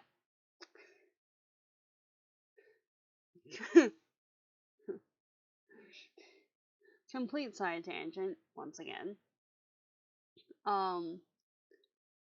When I was making up the bats, I rediscovered some stuff that I had gotten to kind of experiment with at one point. One of which was a pack of, I don't know, foam ping pong balls.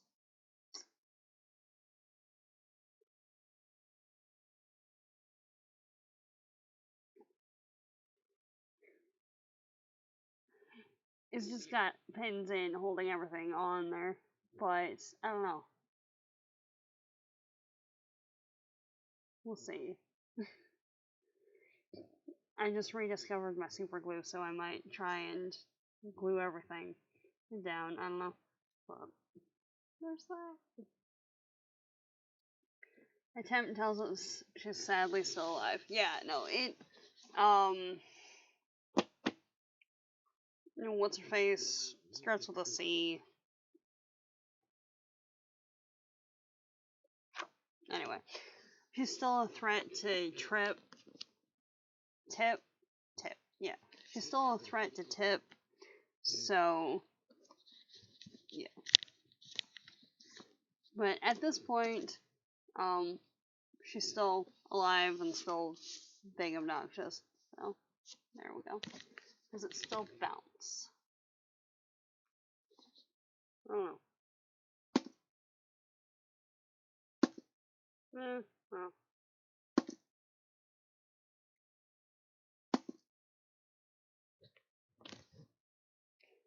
But then again, I don't really know how well they bounce before.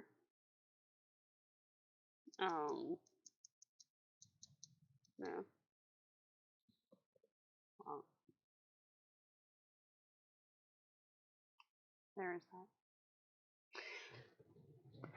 So, yeah. Alright. So, that's... Ooh. Yeah. Okay. I was gonna do this. Got it all set up and then forgot it was a thing. Alright, here we go. So, we left off at wine, last time. So, for the compendium o plants that might have a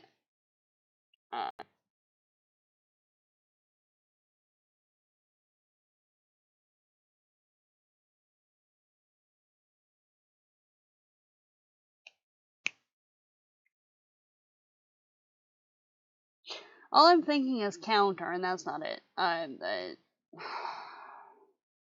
equivalent, right? So we've got tallow fruit nectar that has a citrus taste and is the best remedy for throat and lung damage, which, like, it's not explained what that means exactly, you know? Whether it's analog. Yeah, analog.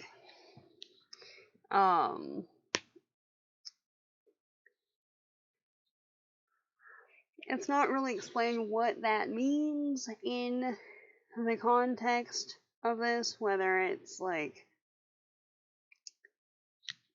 repairing damage or it just makes you not feel the damage, whatever, because we're seeing it in context of Kiva was just choked out by Tilda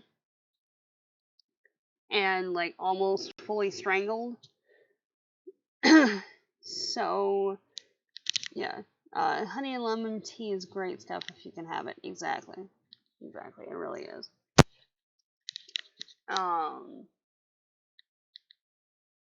And that's the closest that I was thinking to this. But tallow, what is tallow? I don't remember. It's like fat, if I remember right.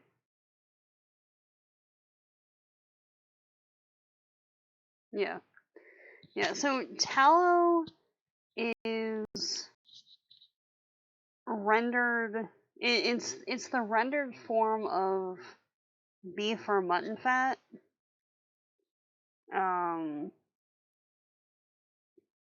That has.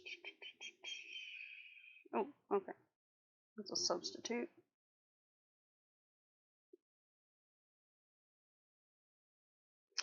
Okay.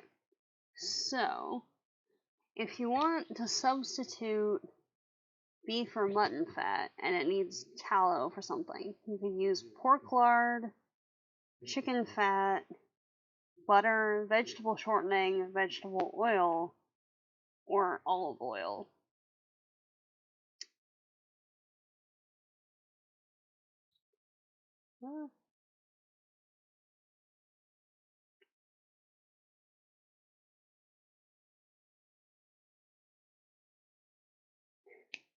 Okay.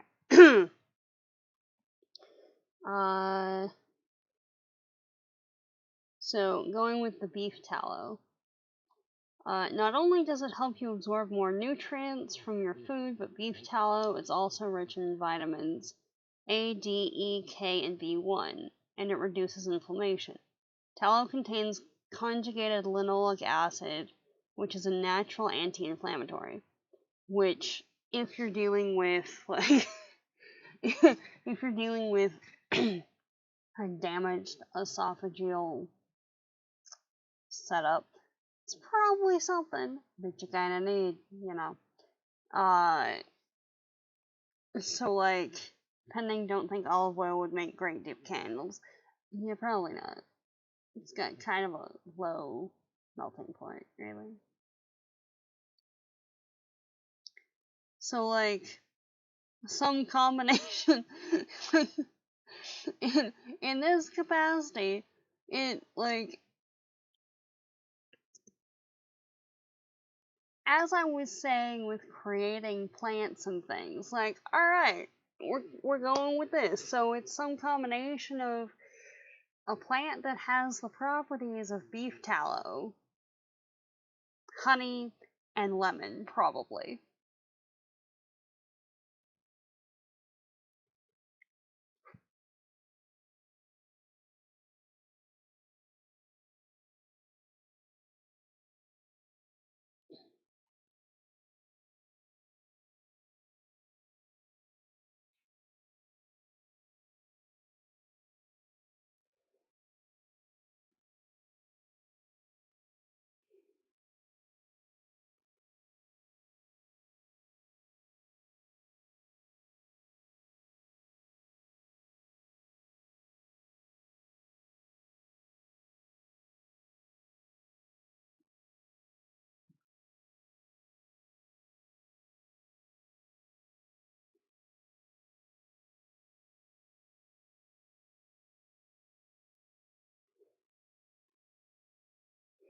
Yeah, linoleic acid, polyunsaturated omega-6 fatty acids.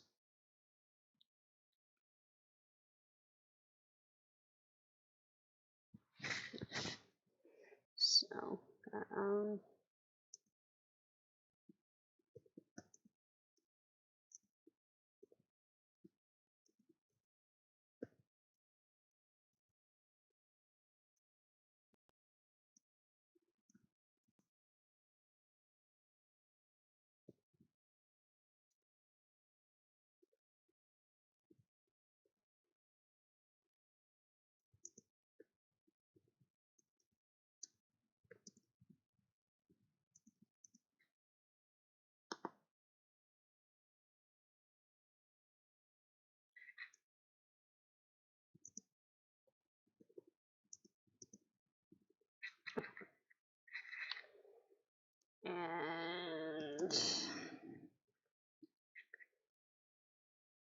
ooh, yeah.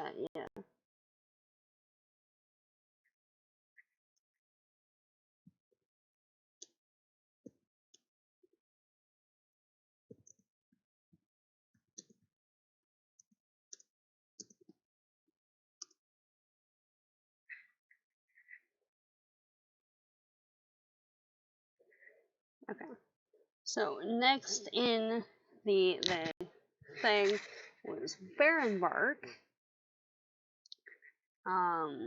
used by women to stave off their cycles in order to avoid pregnancy, because the guards in this lovely establishment of Zalandov have a tendency to repeatedly assault the inmates.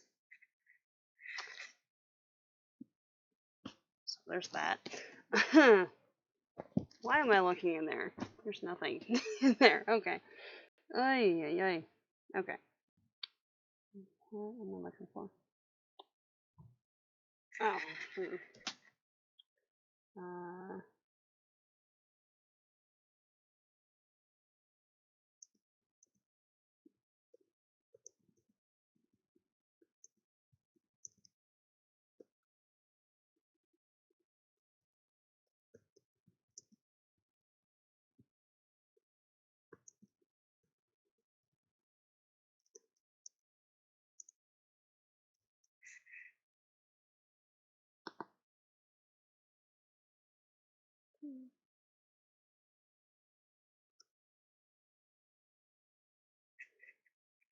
Lycopene, maybe.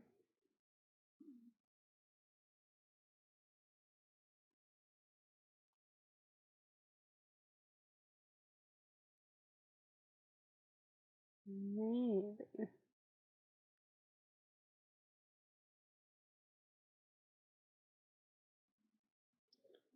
Lycopene, Enola helenium, also called horseheel or elfdock, is a widespread plant species of the sunflower family Asteraceae.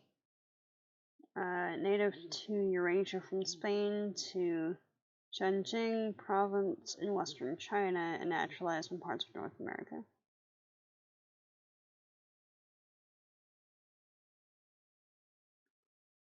Not gonna lie, if we were in Zelanda, we'd probably aim for favored prisoner status ourselves. It's a valid survival strategy. Yeah, no, totally.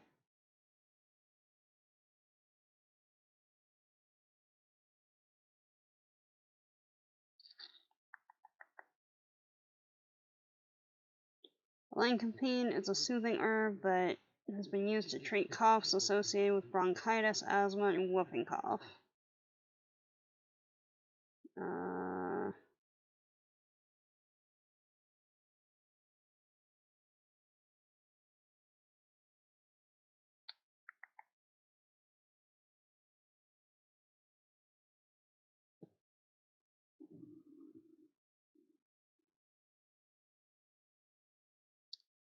Likely unsafe if you're pregnant or breastfeeding.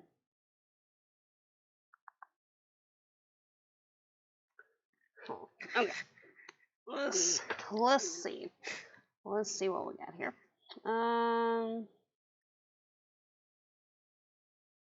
Okay. It's Barren Bark. It's probably supposed to be a bark that's ground down, so we'll go with that. I mean, it's a very cool plant though, so like there's that. Okay.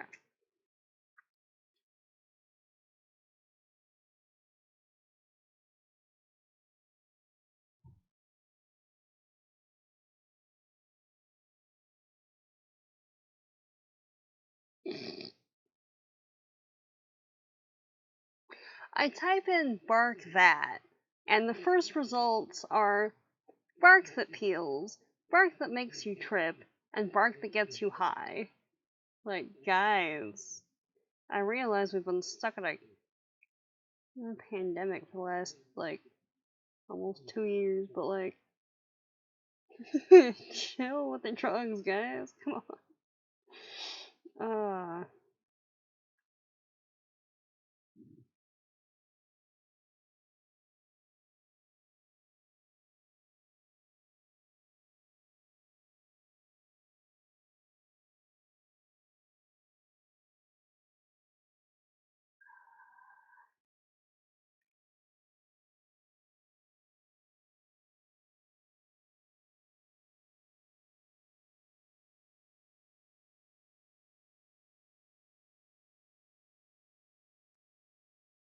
Let's see.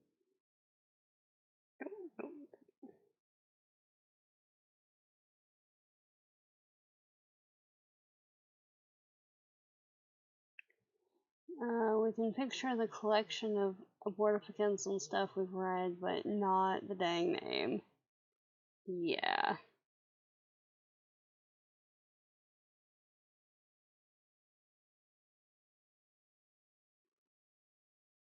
Hmm.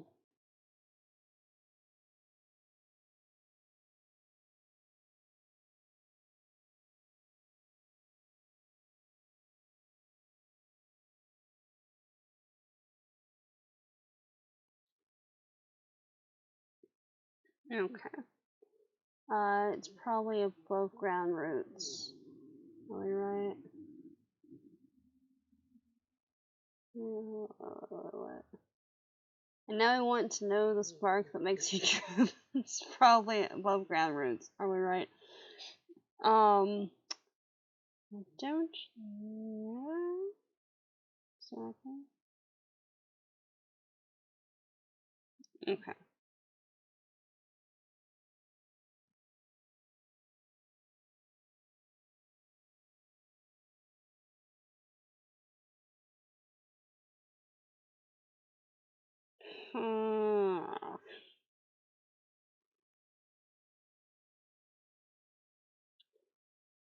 Okay.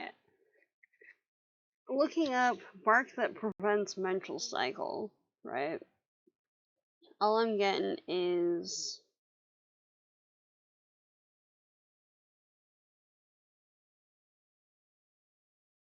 um, there's a whole lot that's used to stop cramps, but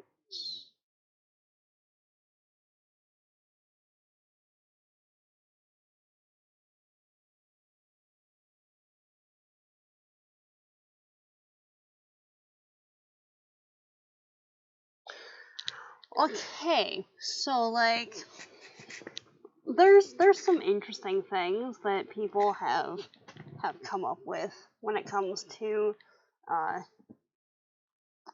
reproductive things and plants. Apparently, apparently there's a theory, has been a theory, whatever, that um, taking a shot of lemon juice will delay or stop your period.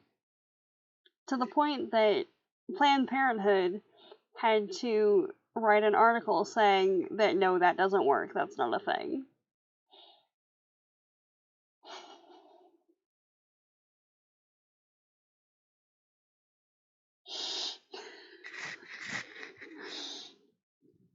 Yeah, the only thing I can figure as far as a bark itself is cinnamon, maybe. Well, maybe.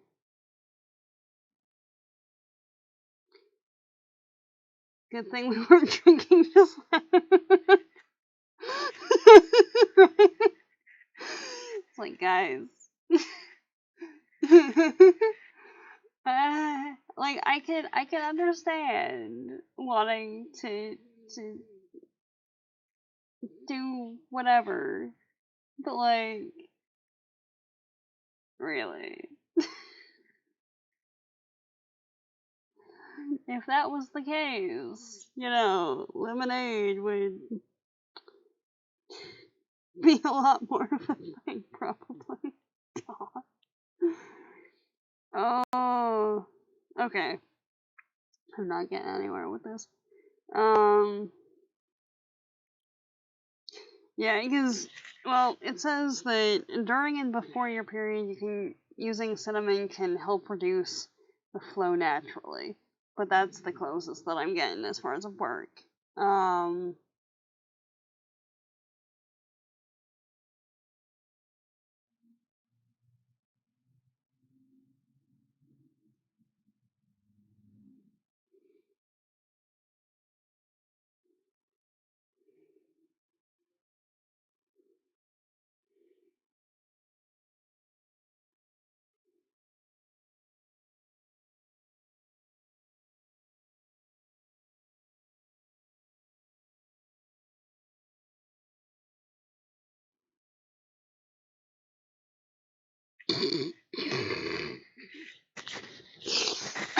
mm.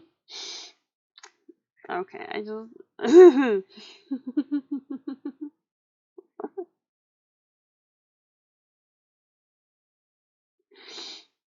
Oh, jeez, okay. Alright. Am I going to read this right here? No, I'm not. But, like.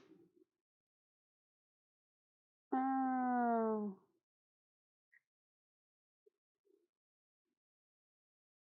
Come on.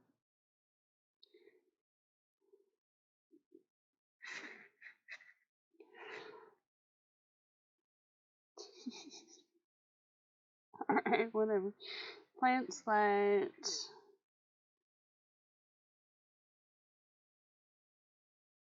There we go. Cinnamon and nutmeg do have very small amounts of psychoactive bits. If I remember, humans can't possibly eat enough to get the effect. Yeah, cinnamon kind of does. nutmeg, you would have to eat like 2 full nutmegs in order to have the psychoactive properties, and it's a real bad trip. Not speaking from personal experience, mind, but like, it's real bad. Okay.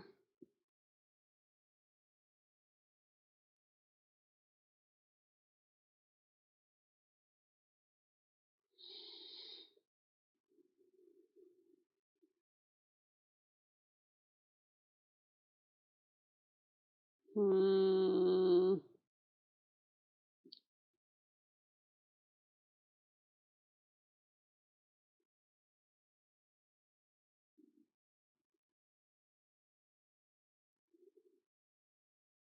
Yeah, all I'm saying is things that induce a period.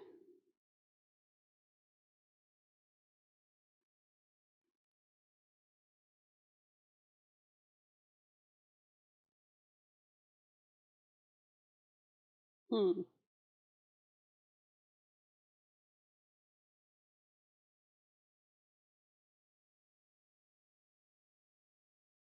Oh.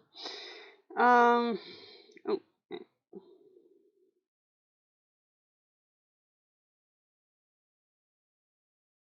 Hmm. Let's see.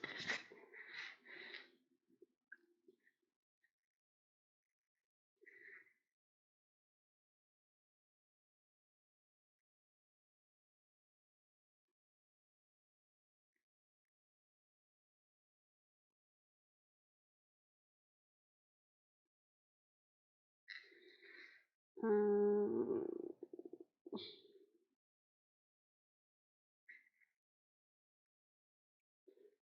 I did not know it's after 9. Wow. Okay. All right.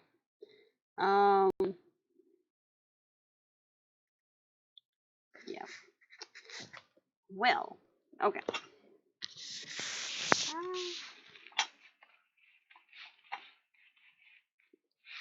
No. There we go. Okay. Let's power through the rest of this.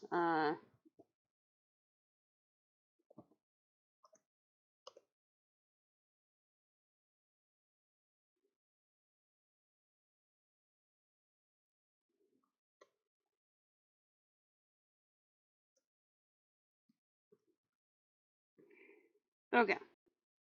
So the other two, we've got Gumwort that is supposed to aid it with relaxation and clarity, and is kind of a sludgy brown color when it's ground into paste and smells like fresh herbs. So that could be any number of things, really. And silver seed oil that provides extra protection when used after washing hands when dealing with infected patients. So, like, oh yeah. Thank you for the stretch, honeycomb. So, like, silver seed is basically hand sanitizer, essentially. Um, so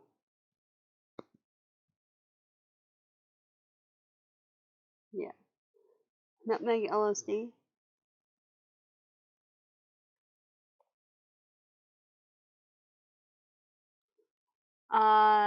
LSD is a derivative from ergot.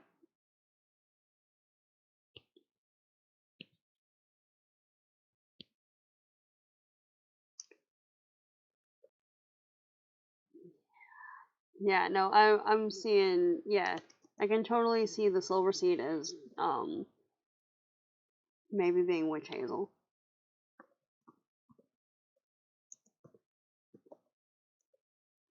Yeah, that's entirely possible.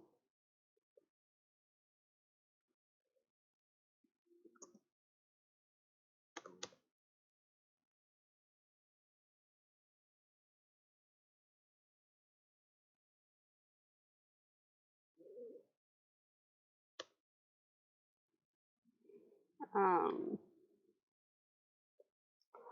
no. And LSD is okay.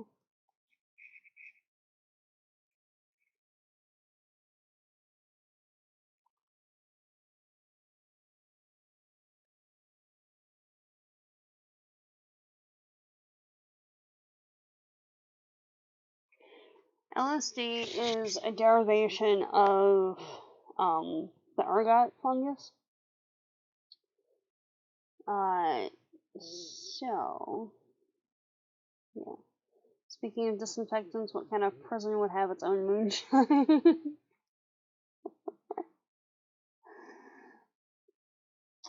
I mean, that is the question, isn't it?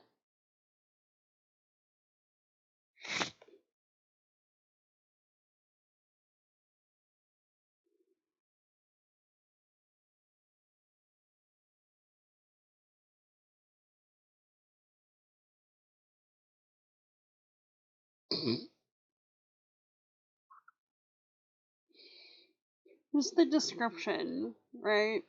One of the most soothing plants to keep in your home and offices is the lavender plant. Known for its heavenly scent, this plant is a god's gift to all the human race. Like, I mean, it's got its, cool points, but like, chill, dude. And I mean, I would say something about that, but lavender has already been mentioned by name, so it's not that one. Oh, what? Maybe. Okay.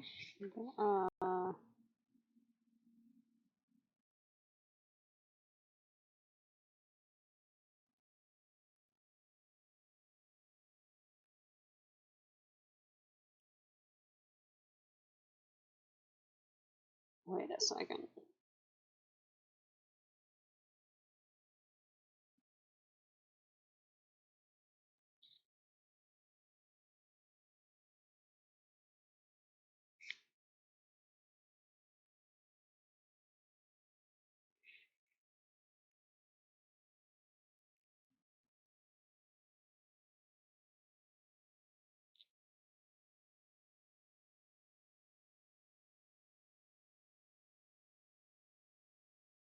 It's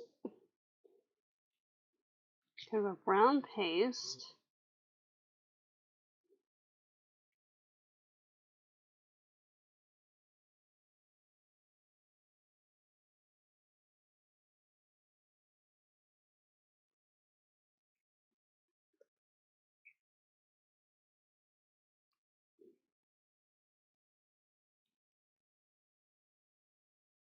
Maybe.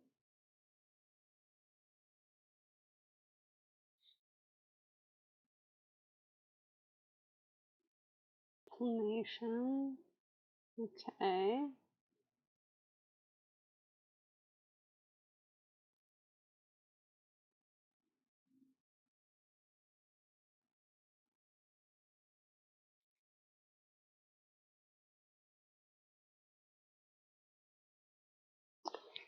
Alright.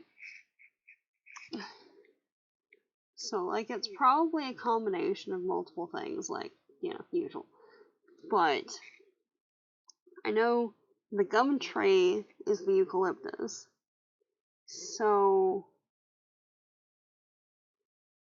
maybe at least part of it is eucalyptus.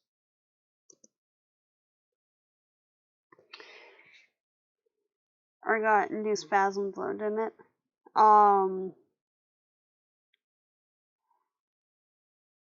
It depends on how much you have on that one. And there's certain folks that had more of a reaction to it than others did. So there's that.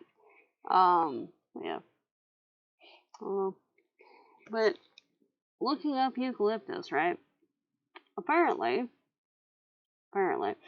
uh, eucalyptus was used to clean catheters in the 19th century.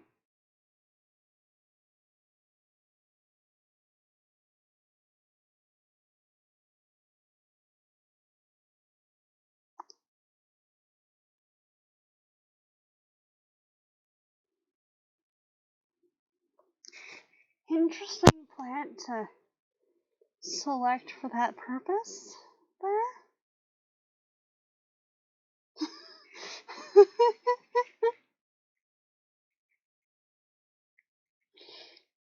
That was choice. That sounds super painful. Yeah, it does. It really does. Oh, God. Yeah. So it's antibacterial, antiseptic, antioxidant, anti-inflammatory.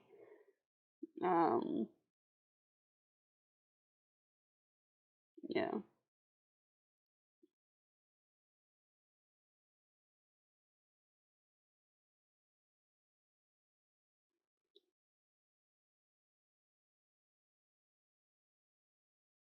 It's used in a lot of like homebrew hand sanitizers and stuff.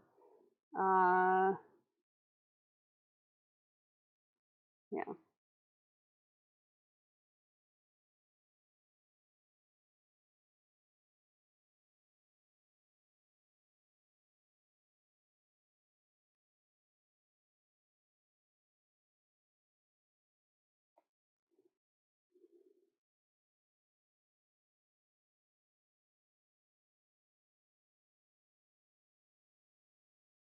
Okay. So just to see, because it's being called gumwort, plants with wort in their name.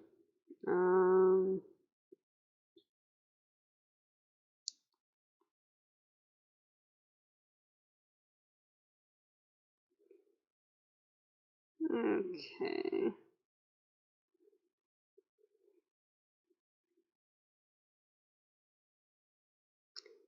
Liverwort, lungwort, and bladderwort have toxic properties and don't cure liver, lung, or bladder diseases.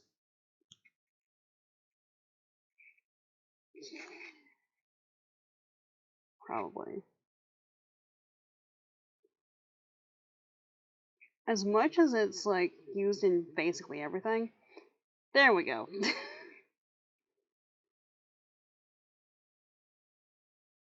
I'm not familiar enough with St. John's wort to just.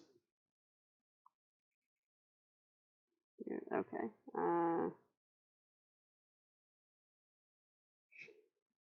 Promote calm. Yeah. Clarity. Yeah. Okay. Yeah.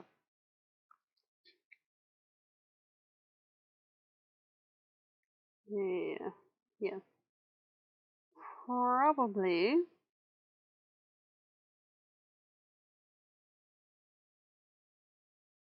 Has similarities to antidepressant medication.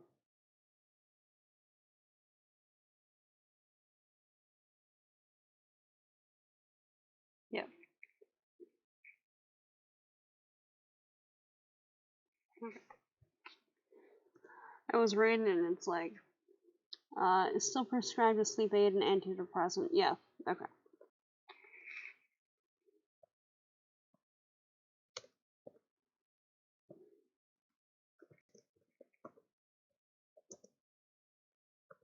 Definitely.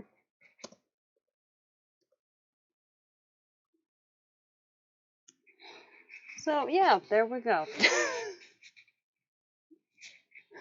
Like, at that point, even if it's exactly an extant thing, if you're gonna go to the trouble of creating completely different species, at least call it something different and make it interesting like that. Don't be like just yes this strange thing with the weed and the whatever and the And then come down here and be like, yes, we have thyme, rosemary, and lavender in this.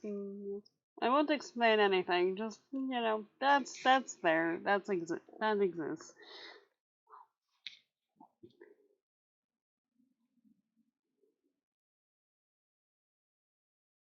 They work for us, but taste nasty and has a very herbal smell. Okay. Yeah. Yeah. Yeah. Exactly. Exactly. Fabulous. Go team! We figured it out. Oh, jeez. Alright. So, um, I'm gonna go out on a limb here. It's not very much of a limb because it's very, well, been noted, right? Um,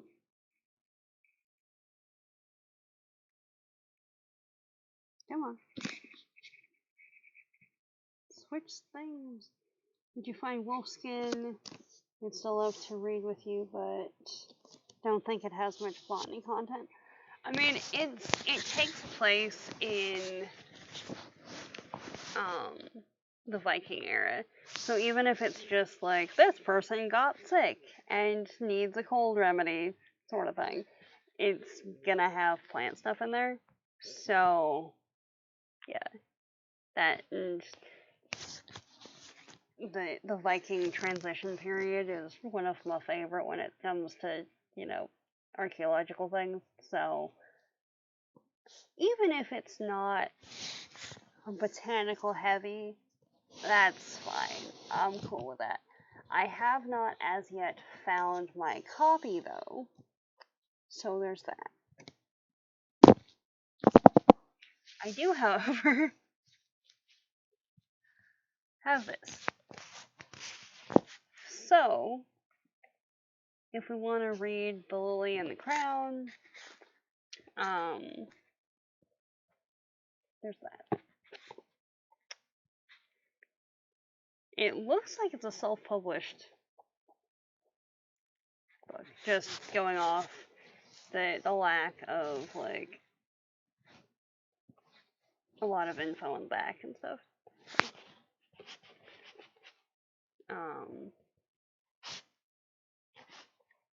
But yeah.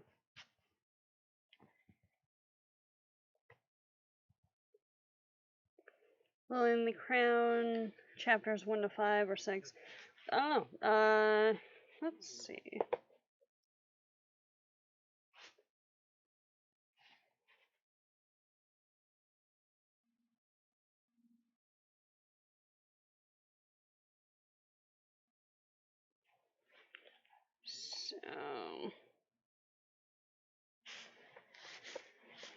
So chapter 6 starts on 62, so it'd be that much.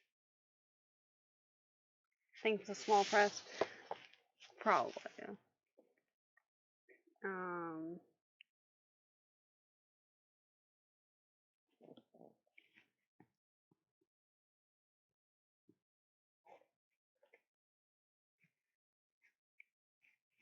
Yeah, we might as well just do through chapter 6, because chapter 6 is all of 3.5 pages.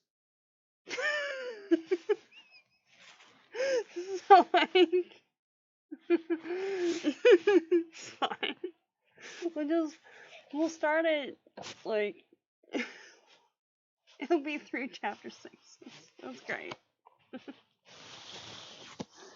Yeah. Space botany and lesbians. Yeah. So, yeah, exactly. So, let me just, no. They're falling everywhere. One sec.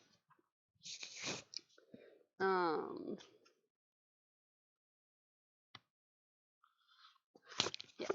So, that is our target.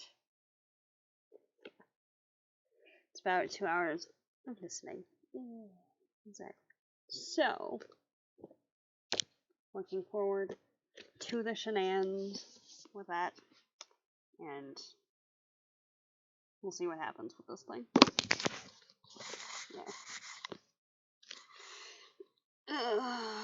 So, yeah. I'm gonna try and, like, as we're going through the next couple of weeks, depending on how long it takes to finish, the Prison Healer. Because I don't know if it's just me, or if it's the book, or whatever, but I keep falling asleep while reading it. I don't know. I'll make a note of the plants and their context, and we can have a little segment at the end or whatever to try and figure out what the equivalent is. So there's that. Thank you for the giggles. You are welcome. You are entirely welcome. So, yeah. Alright, so, as a collective, the Prison Healer has been DNF'd. I'm gonna continue reading it just because. And we're gonna swap over to the Lily in the Crown for next week. Yeah, I'm thinking it's the book too. That's the wrong window. Come on. Nice. Hugs for you too, friends. Alright, now. So we've been on for almost 3 hours. I need to go do the food thing, and you guys probably need sleep, but we haven't raided anyone in, like, ages. So, is there anyone even to just, like, pop in and say hi and leave? Third Degree is on, doing art stuff. Haven't seen him in a while. Let's go say hi to Third. Yeah. Get that.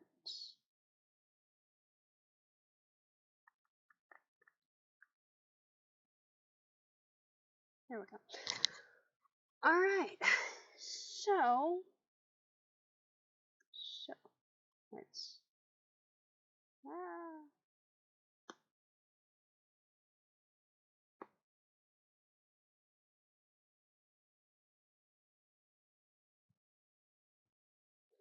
is it gonna let me type? I don't know. We shall see. There we go. There we go. So, have a fabulous rest of your evening, friends, day, whatever time it is for you. I will see you later, whether here on Monday, where we're going to start the super fabulous lesbian botany space book. Yeah. Or on the YouTubes. I'm gonna try and have more stuff up in the next couple days, and update the Etsy and whatnot. So there's that. Have a great day. I will see you all later. Bye now. Bye everybody. And yeah, make sure that you copy whatever the relevant raid call is. We're gonna go see Third Degree. He's a pretty cool art person. And, there's the mic is now probably kicking around everywhere. Nope, no. Let's mute that and unmute that so I can actually hear what's going on. There we go. Have a good one, y'all.